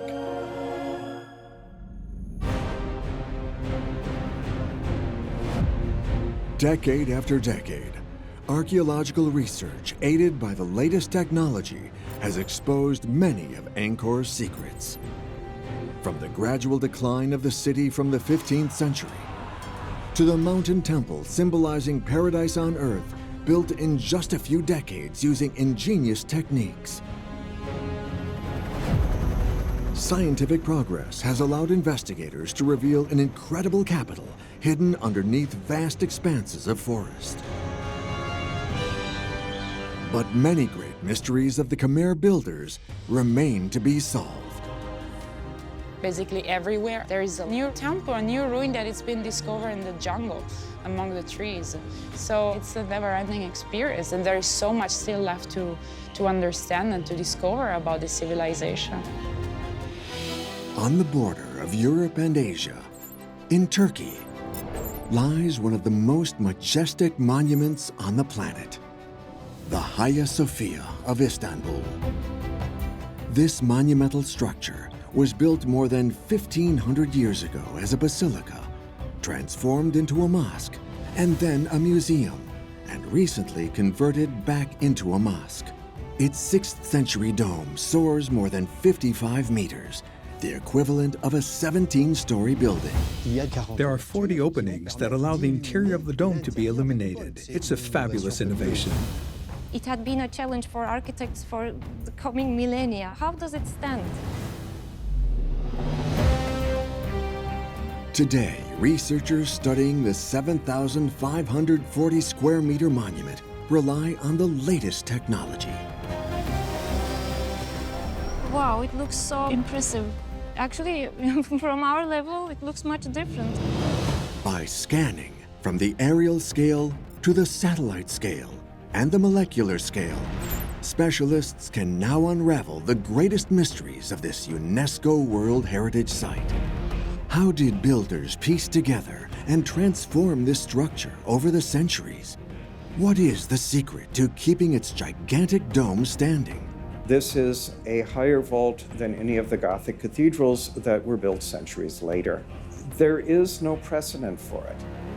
Positioned on one of the most active seismic faults in the world, the Hagia Sophia has resisted earthquakes since the 6th century. What architectural mysteries can science reveal to explain this impressive resistance? So what we learn is how the structure behaves differently at different locations. And what incredible discoveries have recently been unearthed from the depths of this iconic monument? There is Hagia Sophia subterranean. This is another world. This is another marvel of Hagia Sophia. We visited places no one's ever seen, and we made new discoveries. History, science, engineering, exposed as never before, Istanbul's Hagia Sophia finally reveals itself on every scale.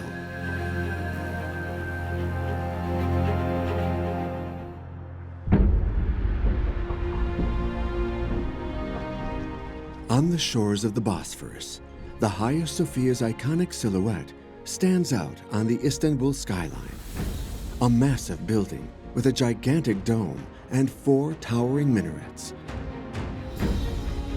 Builders carried out a series of modifications over its 1,500 years of existence, leaving a complex structure combining centuries of engineering ingenuity that still fascinates historians today. The building has been there since 6th century, and it had a very, very long afterlife, so it's like a patchwork. Today, archaeologists are using new technology to solve the greatest mystery of the Hagia Sophia. They want to unravel the sequence of building works that form the building. Bilge Ağar is a professor at the Department of Architecture at Istanbul Technical University. She thinks that the key to understanding the structure of the current building is to investigate its original construction. Behind me is the 6th century Hagia Sophia, but the 6th century Hagia Sophia is the 3rd building with the same name that is standing here. The Hagia Sophia today is in fact the 3rd building of this name to stand here. The 1st was completely destroyed by fire. The 2nd was built in the 5th century, and traces of it still remain today. Behind me, we see the original ground level of the 5th century Hagia Sophia. We see some friezes back there with some decoration on it, and we have some remains of its entrance portico. The whole building occupied about the same amount of ground space as Sophia today. 3D modeling techniques make it possible to visualize the 5th century basilica that preceded the Hagia Sophia we see today. Builders made an immense 60-meter wide structure in a rectangular form, fitted a wooden roof, and an entrance portico supported by a series of monumental columns. The structure suffered the same fate as the first that stood here. Hagia Sophia of the 5th century was burnt. So Justinianus immediately started the project of a new cathedral. After the second Hagia Sophia burned to the ground, 6th century Emperor Justinian, ruler of the Byzantine Empire, decided to build a 3rd version of the monument. The Hagia Sophia that he started would be transformed and upgraded by generations of builders over the next millennium, leaving a gigantic puzzle that can only be deciphered using the latest technology.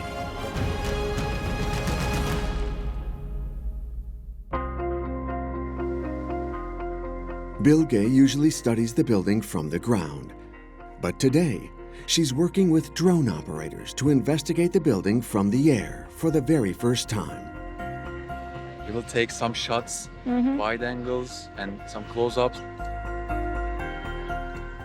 We are very ready to flight.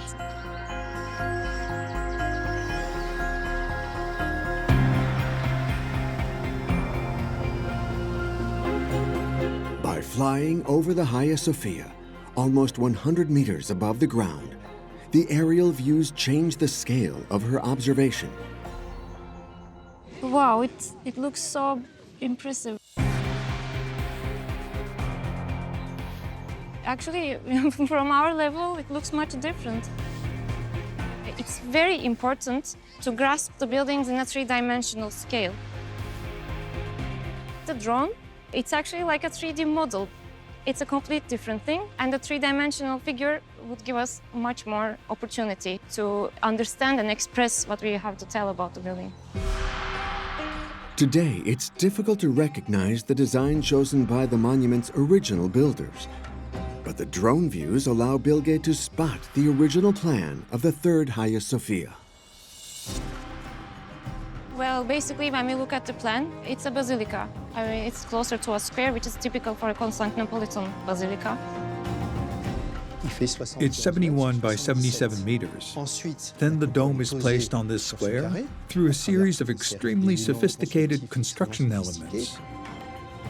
Well, the main challenge is certainly to put the round plan of a dome over the rectilinear plan of a basilica. We should look at this building as an experiment, and a building in a colossal scale, trying something that has not been tried before.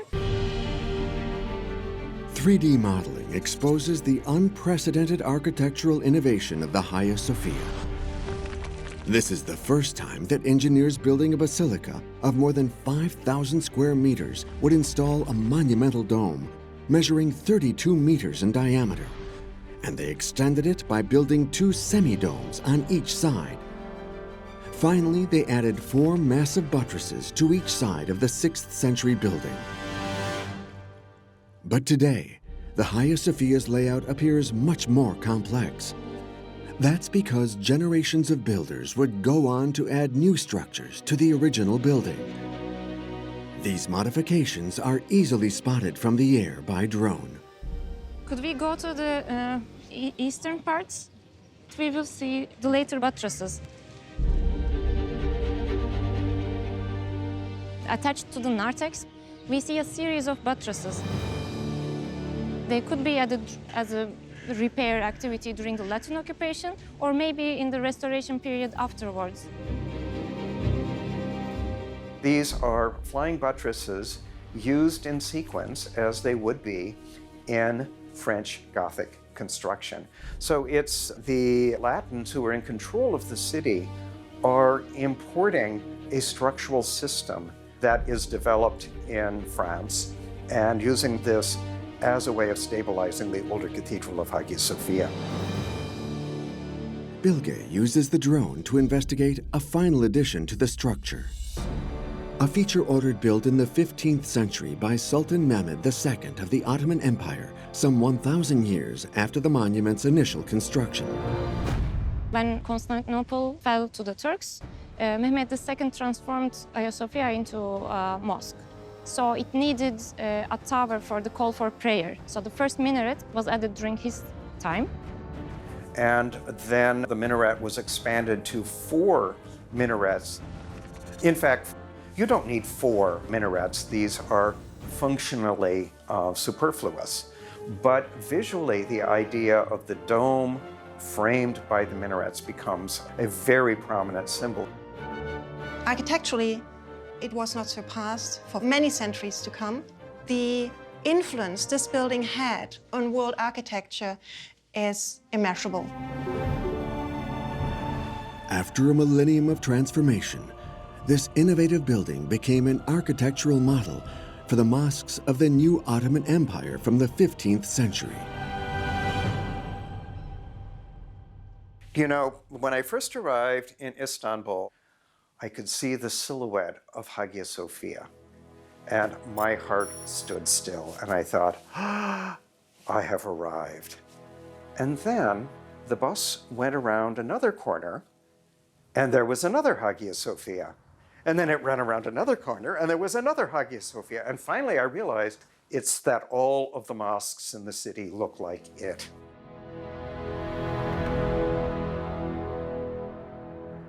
While the monument's exterior appearance became an iconic mosque design, Inside the building, visitors are impressed by the extraordinary volumes of the structure, and especially its gigantic dome.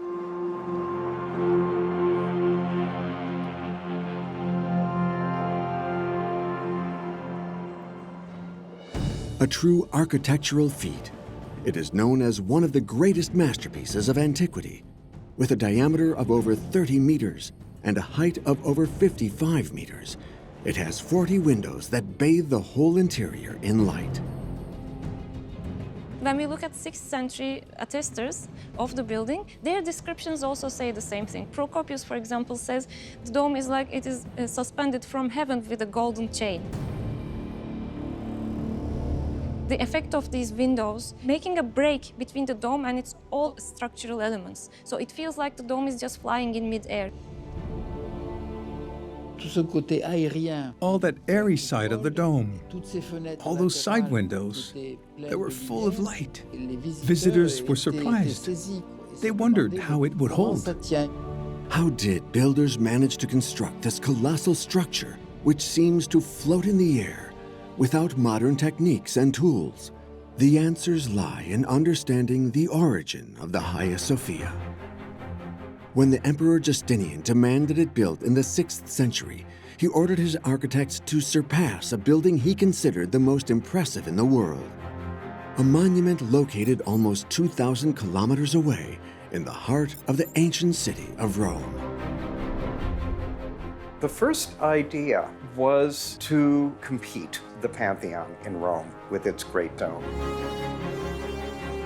A building that has set itself up to be admired, but also to be imitated.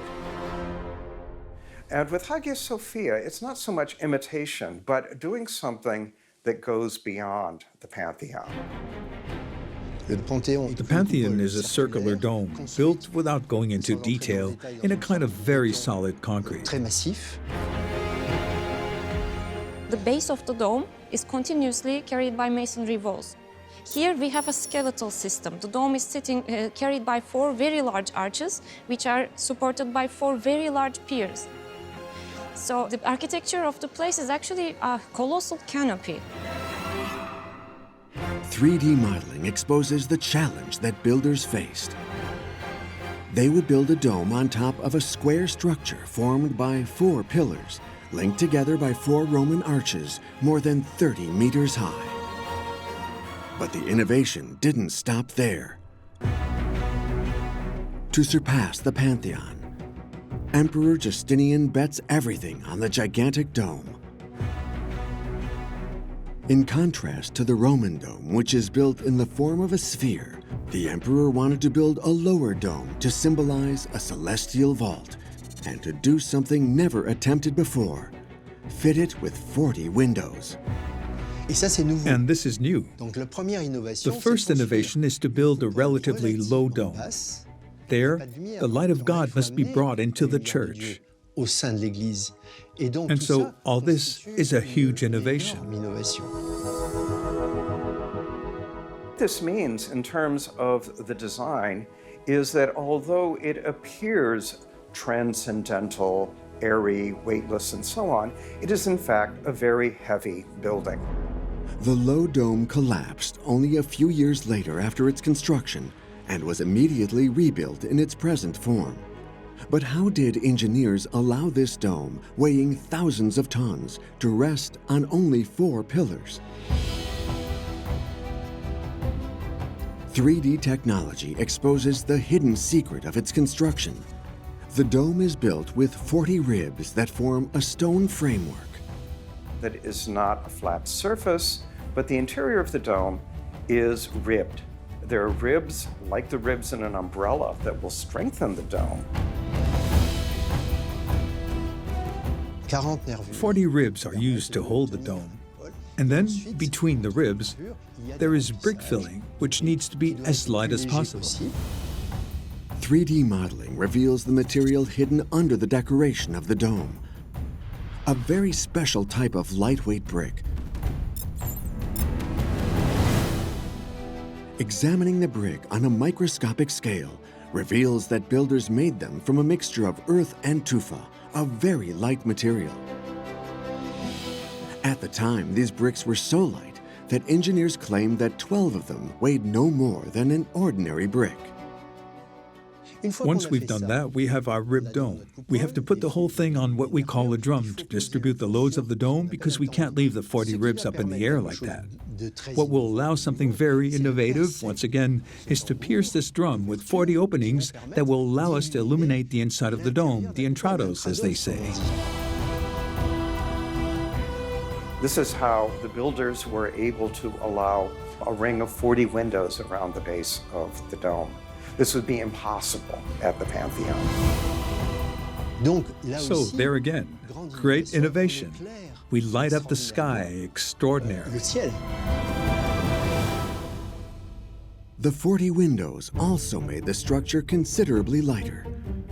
But there was another problem that would challenge builders. They needed to safely distribute the weight of the circular dome onto 4 pillars forming a square. When we cover a square space with a dome, which has a round base, we need some transition elements to make the change from the square to the circle. So the pendantures are basically actually doing that. So as we see behind me, they are these spherical triangles. They are part of the structural system. Between the arches and the base of the dome, they are covering the empty area. The solution was to fit triangular devices called pendentives that work like a buttress arch. They redirect the weight of the dome and concentrate it at the 4 corners over the pillars. So there lies the wonderful innovation of making this connection between circle and square at an extraordinarily large size, to put it simply. But to complete this innovative building, builders needed to solve one last structural problem. With the weight of the dome, there's a tendency that the pillars and the arches tend to open up. To withstand outward forces, builders added 2 huge half-dome structures to the east and west. Then they built 4 massive exterior pillars to the north and south.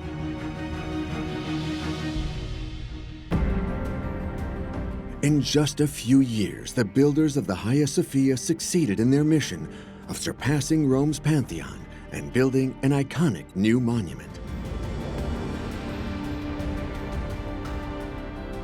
It had been a challenge for architects for the coming millennia, and it hasn't been achieved for a very long time afterwards.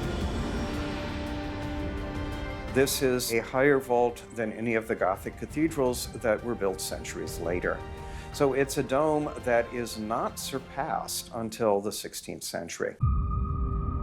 Architects designing and building the massive dome of the Hagia Sophia had to learn from their mistakes. Over centuries, they added reinforcements to consolidate the building, features preserved at this UNESCO World Heritage Site to this day.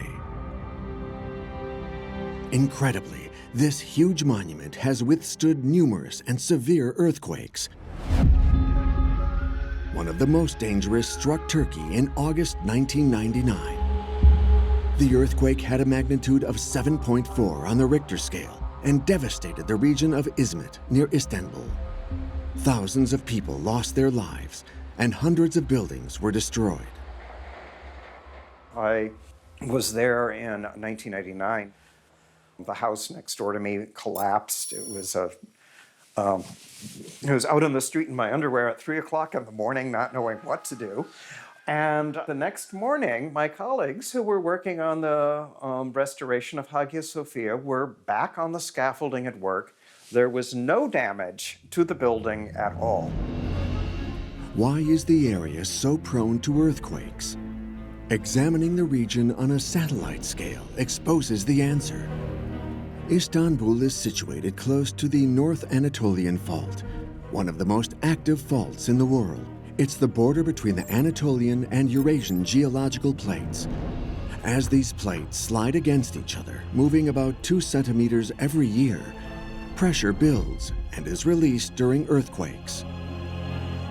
But despite this threat, the Hagia Sophia has remained standing until today.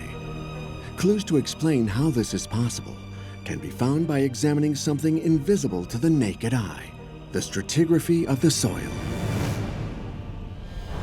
The Hagia Sophia is built on top of an anticline, a fold in the Earth's crust created by the movement of tectonic plates formed more than 400 million years ago. Examining the rock at a microscopic scale exposes that it's a stone known as compressed schist, a particularly strong material. But this alone doesn't explain how the monument stays standing. Eser Çakti is the director of the seismic laboratory of Boğaziçi University in Istanbul. She has been commissioned by the authorities to assess the ancient and future capacity of the Hagia Sophia to resist earthquakes.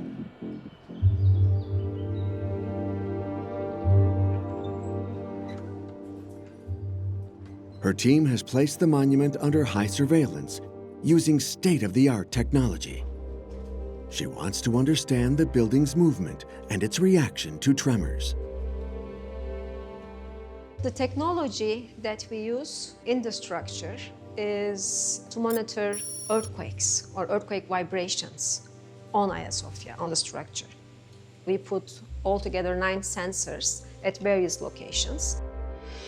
Of the 9 seismic sensors placed in the Hagia Sophia, 4 are placed at the top of the dome, 4 at the arch levels, and 1 is located on the ground. The sensors operate 24 hours a day and continuously record and transmit the structure's slightest vibrations to the Seismic Study Center. Last week we had a 4.2 magnitude earthquake close to the city of Istanbul, and this was actually recorded by our stations and mainly by the recording system in Hagia Sophia. Therefore, this earthquake was actually felt by Hagia Sophia. The researchers use daily information collected by the sensors to carry out 3D simulations that amplify the building's deformations and expose the Hagia Sophia's weak spots. So what we learn is how the structure behaves differently at different locations. Some points, they vibrate more as compared to the other points, particularly the eastern and western arches. Also some of the piers, main piers. So for those locations, we pay more attention in our analysis and look at them in more detail.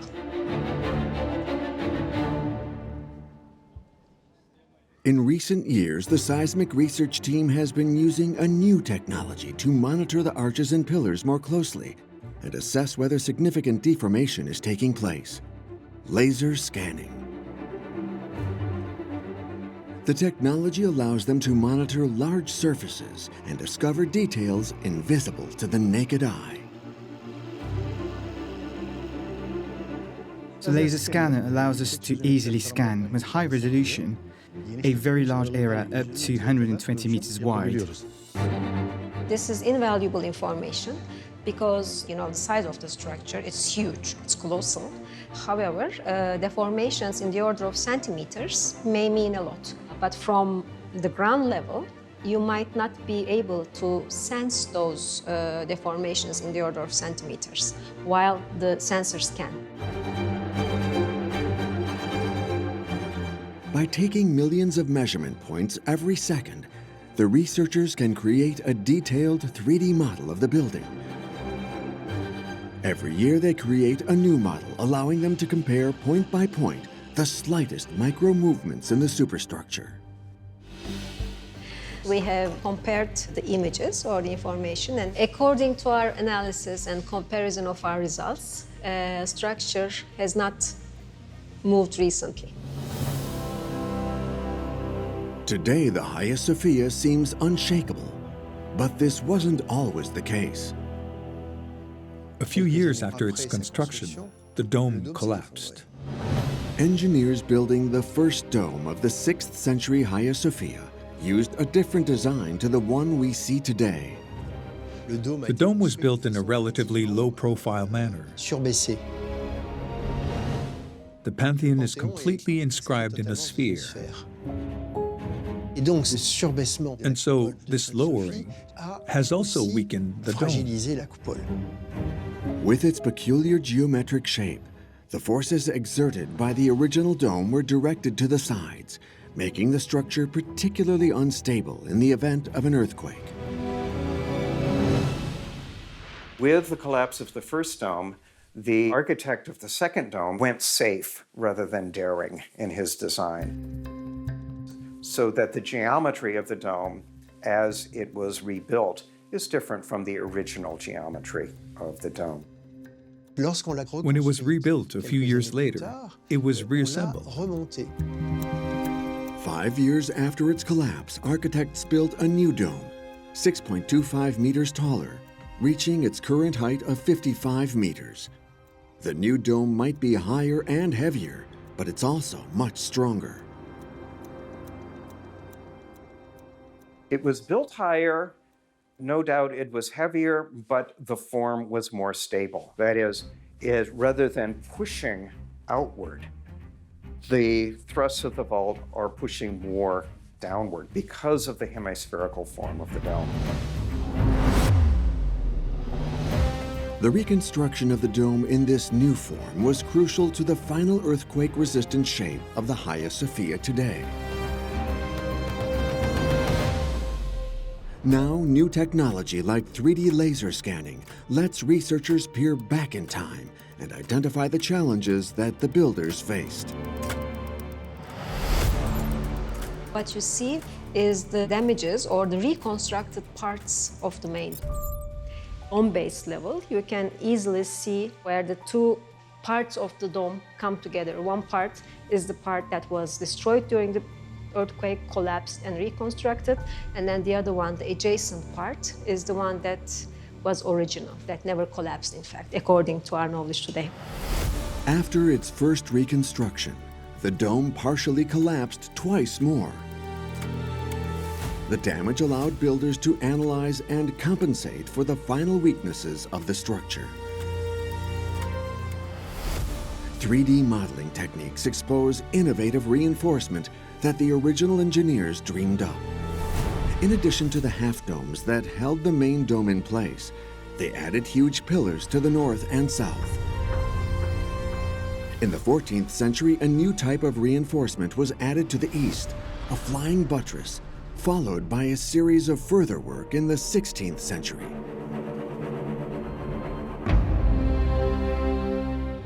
The constant adaptation and additions that builders carried out over the centuries are the secret to the Hagia Sophia's strength today.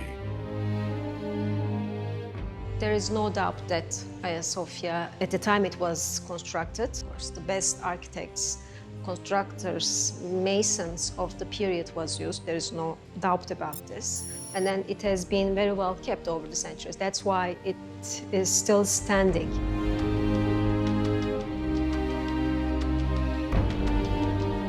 But the engineering of the building is not the only explanation for the incredible earthquake resistance of this monument. Examining Hagia Sophia on a macroscopic scale reveals that builders chose brick and mortar to construct its walls. They were fairly thick bricks, about 50 centimeters long and about 30 centimeters wide. And it must have been 4 to 5 centimeters thick. But the thickness of the mortar was comparable. This is a key feature of the building.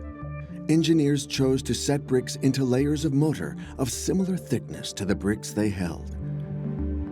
The ancient technique has been studied by Eftal Kiraz, Deputy Director of the Istanbul Conservation Laboratory.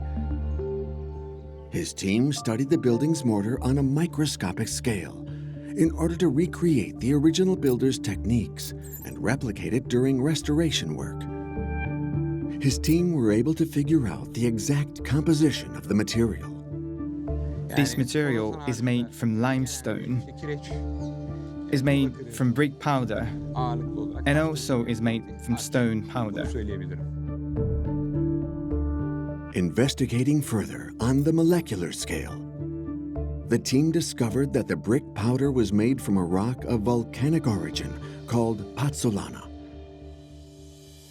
This ingredient gives the mortar special properties. It's a softer and stronger material when compared to modern cement, for example. It's not that it's like rubber, but it's very flexible and very resistant to earthquakes. The elastic property of this mortar allows the building's walls to deform instead of crack, absorbing shock waves and helping the monument resist earthquakes. But according to experts, the mortar of the Hagia Sophia has another important property. Mortar will develop micro cracks in it and will reset after the cracks will readhere. There's something in the chemical property that means this will be a particularly stable form once it's set to its ultimate hardness, but it can adjust. Thanks to their careful choice of materials and upgrades to the Hagia Sophia structure over centuries, generations of engineers succeeded in building an iconic monument capable of resisting frequent earthquakes.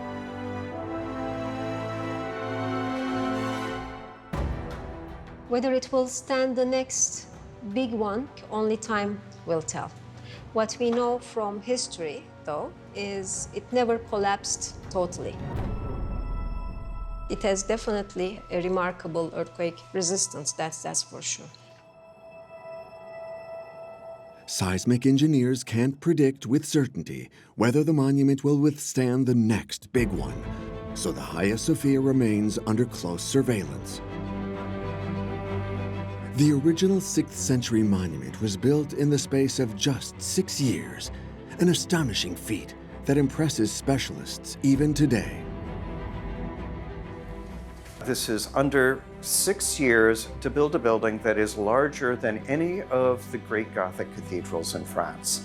You could put Notre Dame inside Hagia Sophia. I think only the towers would stick out. This is absolutely remarkable.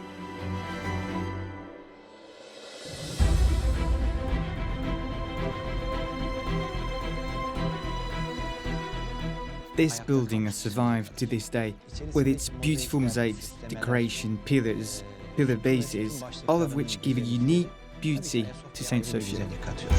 Today, the Hagia Sophia is a magnet for visitors to Istanbul who marvel at its incredible engineering and scale. But the decoration of the interior is equally as impressive. And that's partly because of the material choices that builders made. Olcay Aydemir is responsible for the restoration of the Hagia Sophia. According to her, the unique beauty of this monument can be explained by the use of precious decorative materials. This marble door is truly a masterpiece of its time.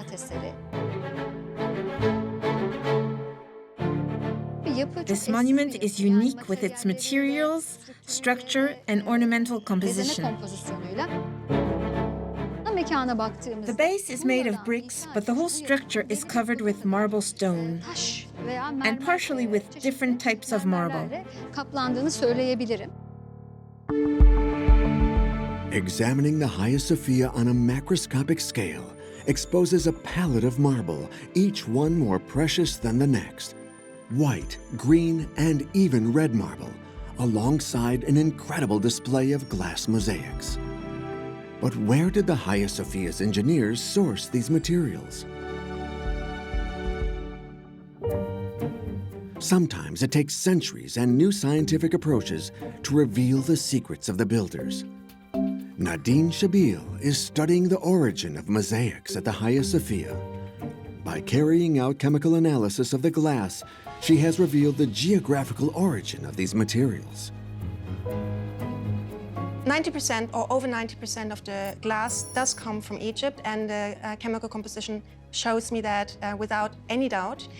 This in itself is not so surprising because glass was produced in Egypt, we know that, and Justinian gathered material from all over the empire.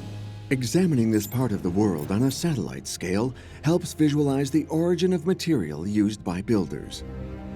Black stone came from the Bosphorus, green marble from Greece, precious stones from Syria, and glass from Egypt. Builders chose materials from all over the Byzantine Empire to decorate its greatest monument. But the choice of materials offers more than just decoration at the Hagia Sophia. Inside, the light seems to diffuse through its walls. 6th century descriptions emphasize exactly this aspect. Have this just vast space that is suffused with light, and this is very impressive. The impression given was that the light came from inside, not outside. And so to have managed to create this atmosphere was something completely new, something totally new. The Hagia Sophia's 4 monumental arches allow the structure to be opened up with windows on all floors. But it's the choice of special marble, visible on a macroscopic scale, that contributes to its unique appearance. Marmara marble is a local stone from Turkey. This marble, in the sunlight at the end of the day, is slightly transparent. The marble is translucent and has a high refractive index due to calcite crystals, the main component of the stone. So light penetrates the surface of the stone before being reflected, giving the material a unique glow. Here we see the link between light and stone. Everything that has been created here was not made by chance. The expertise of the architects, that in itself, to me, is just very impressive. So the lower levels of the building are covered in marble decorations. The upper levels of the building are covered in mosaics. Vast amount of the mosaics are actually gold leaf, and gold leaf mosaic tessera are highly reflective. So the tessera are actually angled so to catch the light that comes in. So they try to make the most out of the natural and artificial light in interaction with the surfaces. Builders fitted an astonishing 16,000 square meters of gold decorations in the 6th century, making the interior of the monument shine. Originally, these lavish Byzantine embellishments almost completely covered the Hagia Sophia. Then, in the 15th century, the Ottomans transformed the building into a mosque and chose not to destroy the mosaics, but to cover them over with mortar. So what Byzantine decorations remain hidden today? What treasures of the Hagia Sophia are invisible to the naked eye?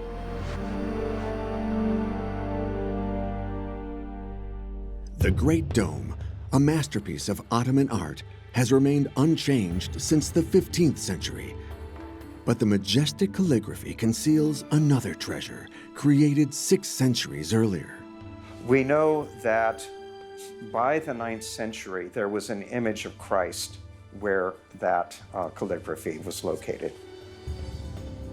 According to some researchers, a huge artwork is still hidden under the calligraphy of the dome, a gigantic mosaic representing Jesus Christ.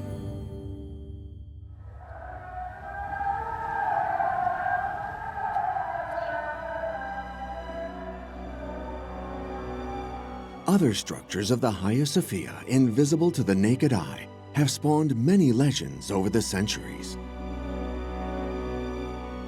There's a lot of interest in what is under Hagia Sophia today. There are curious accounts from people who visited historically who said, oh, there's a great cistern under Hagia Sophia, and that there is this network of tunnels underground.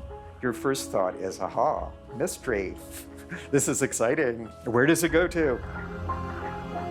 From 14th century, the pilgrims, ambassadors, travelers, they talk about this cistern. They say that almost 3,000 boats could sail in it and fill the sea. Could there be truth in this legend that has been passed down for centuries by travelers?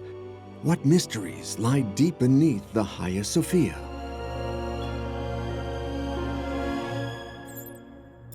Clues to this enigma lie just a few hundred meters away at the Theodosius cistern, an astonishing underground reservoir built in the 5th century at the same time as the second Hagia Sophia.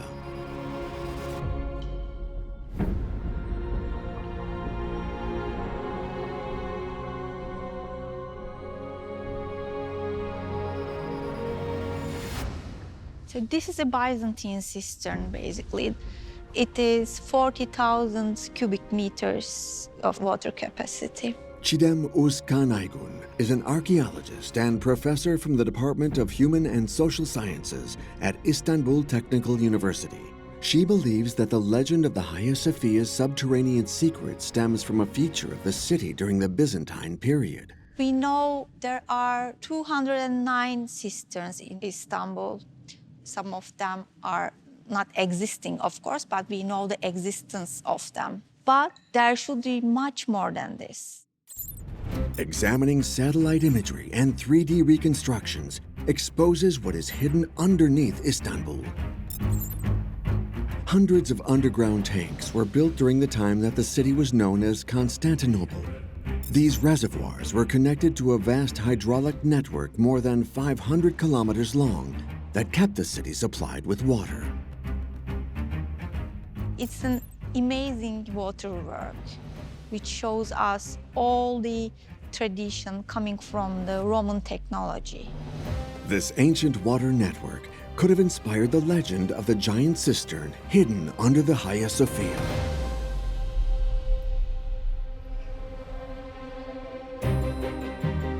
To solve the mystery once and for all, Professor Aygun assembled a team to investigate the subterranean world of the Hagia Sophia. She wanted to explore the depths of the superstructure.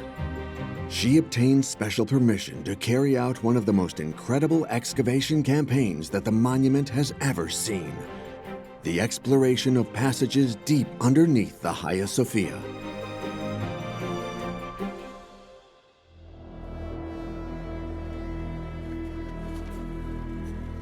Of course, we were extremely excited and curious because it was a chance for us to discover mostly about those structures which has not been studied before. We came here like adventurers, with a view to discovering. We went to places no one has ever been able to see, and we were able to make new discoveries. For 9 days, the research team explored the depths by every possible means. Caving specialists and divers joined forces to discover 8 previously unknown wells. Professor Aygun's multidisciplinary team recorded their exploration into these unmapped areas. We are in the well of Hagia Sophia in the nave. It's full of water. This well, most probably, is the source of the legends, beginning from 14th century. The pilgrims, travelers, ambassadors all mention about it because it's plenty of water, it's always full, 10 meters of water all the time. So they thought, okay, there must be a big cistern there because there is always water in it. The water is coming from somewhere. So they thought the source is much more bigger. The water source seemed limitless in the eyes of medieval visitors. But where does it come from? Okay, when I stop pulling, you can read the measurements. The team carried out chemical analysis of water and rock to make another discovery.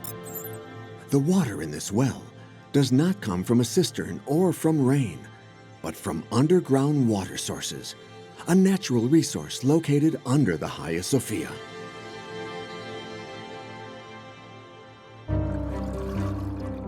Revelations about what lies underneath this monumental building didn't stop there. I began from the wells and I found a world underneath. We have found almost 1 kilometer of water channels there. Some of them are drainage channels. They are mostly underneath because they are draining the excess water from Hagia Sophia. And under the western courtyard, there are the main supply lines. And that makes Hagia Sophia a part of the greater, longer supply line of the city. According to initial findings, the Hagia Sophia does have a hidden hydraulic network, but not a large cistern connected to the sea by canals. To investigate inaccessible areas of the underground network, the team turned to new technology, an ROV, or remotely operated vehicle. They used the ROV to access areas underground, including underwater, that are too narrow or too dangerous for humans. Thanks to this specially adapted machine, Professor Aygun's team was able to explore galleries leading to an incredible discovery: remains of the ancient Hagia Sophia. Under the Ezonar text, there's a vaulted structure supported by 23 piers. It is most probably prior than Justinianic Hagia Sophia. Examining aerial images reveals the location of these hidden remains under the Hagia Sophia, a vaulted structure built long before the current monument.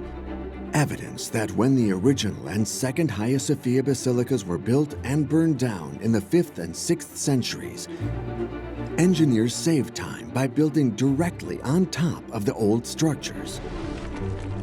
We can create more ideas, more theories about the prior Hagia Sophia. So this is also very interesting for the unknown history of Hagia Sophia.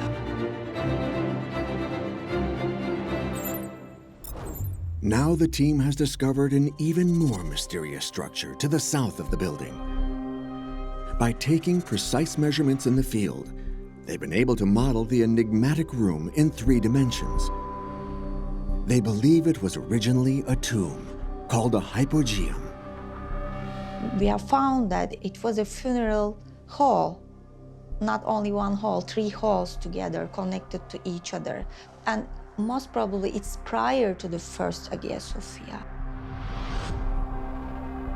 Hypogeum is the most enigmatic maybe because its walls are broken on the east and on the west, and 2 water channels are added into it.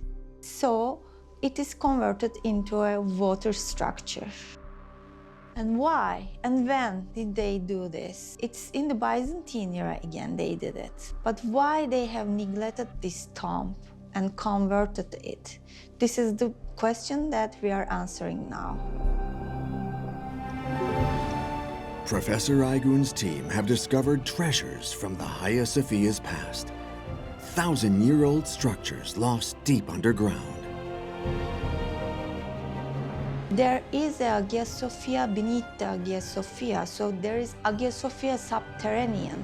This is another world. This is another marvel of Hagia Sophia.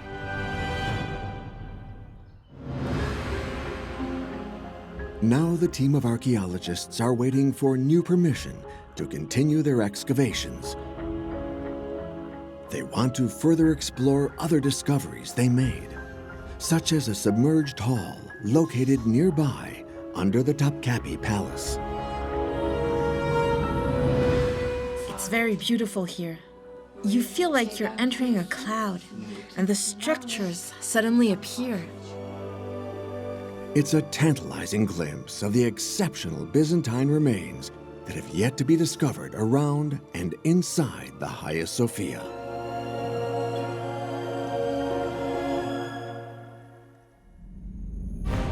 Decade after decade, archaeologists, aided by the latest technology, have unearthed many of the secrets of the Hagia Sophia. A monumental puzzle modified over the centuries. A robust structure designed to resist earthquakes, built using incredible engineering innovations. These are all characteristics that make this 1,000-year-old monument a world heritage of humanity, whose legacy must be preserved. It is undoubtedly one of the most important architectural pieces, certainly of the first millennium, but probably in history more generally. It's a cradle in the history of architecture and history of human beings. You have to see it and you have to experience it.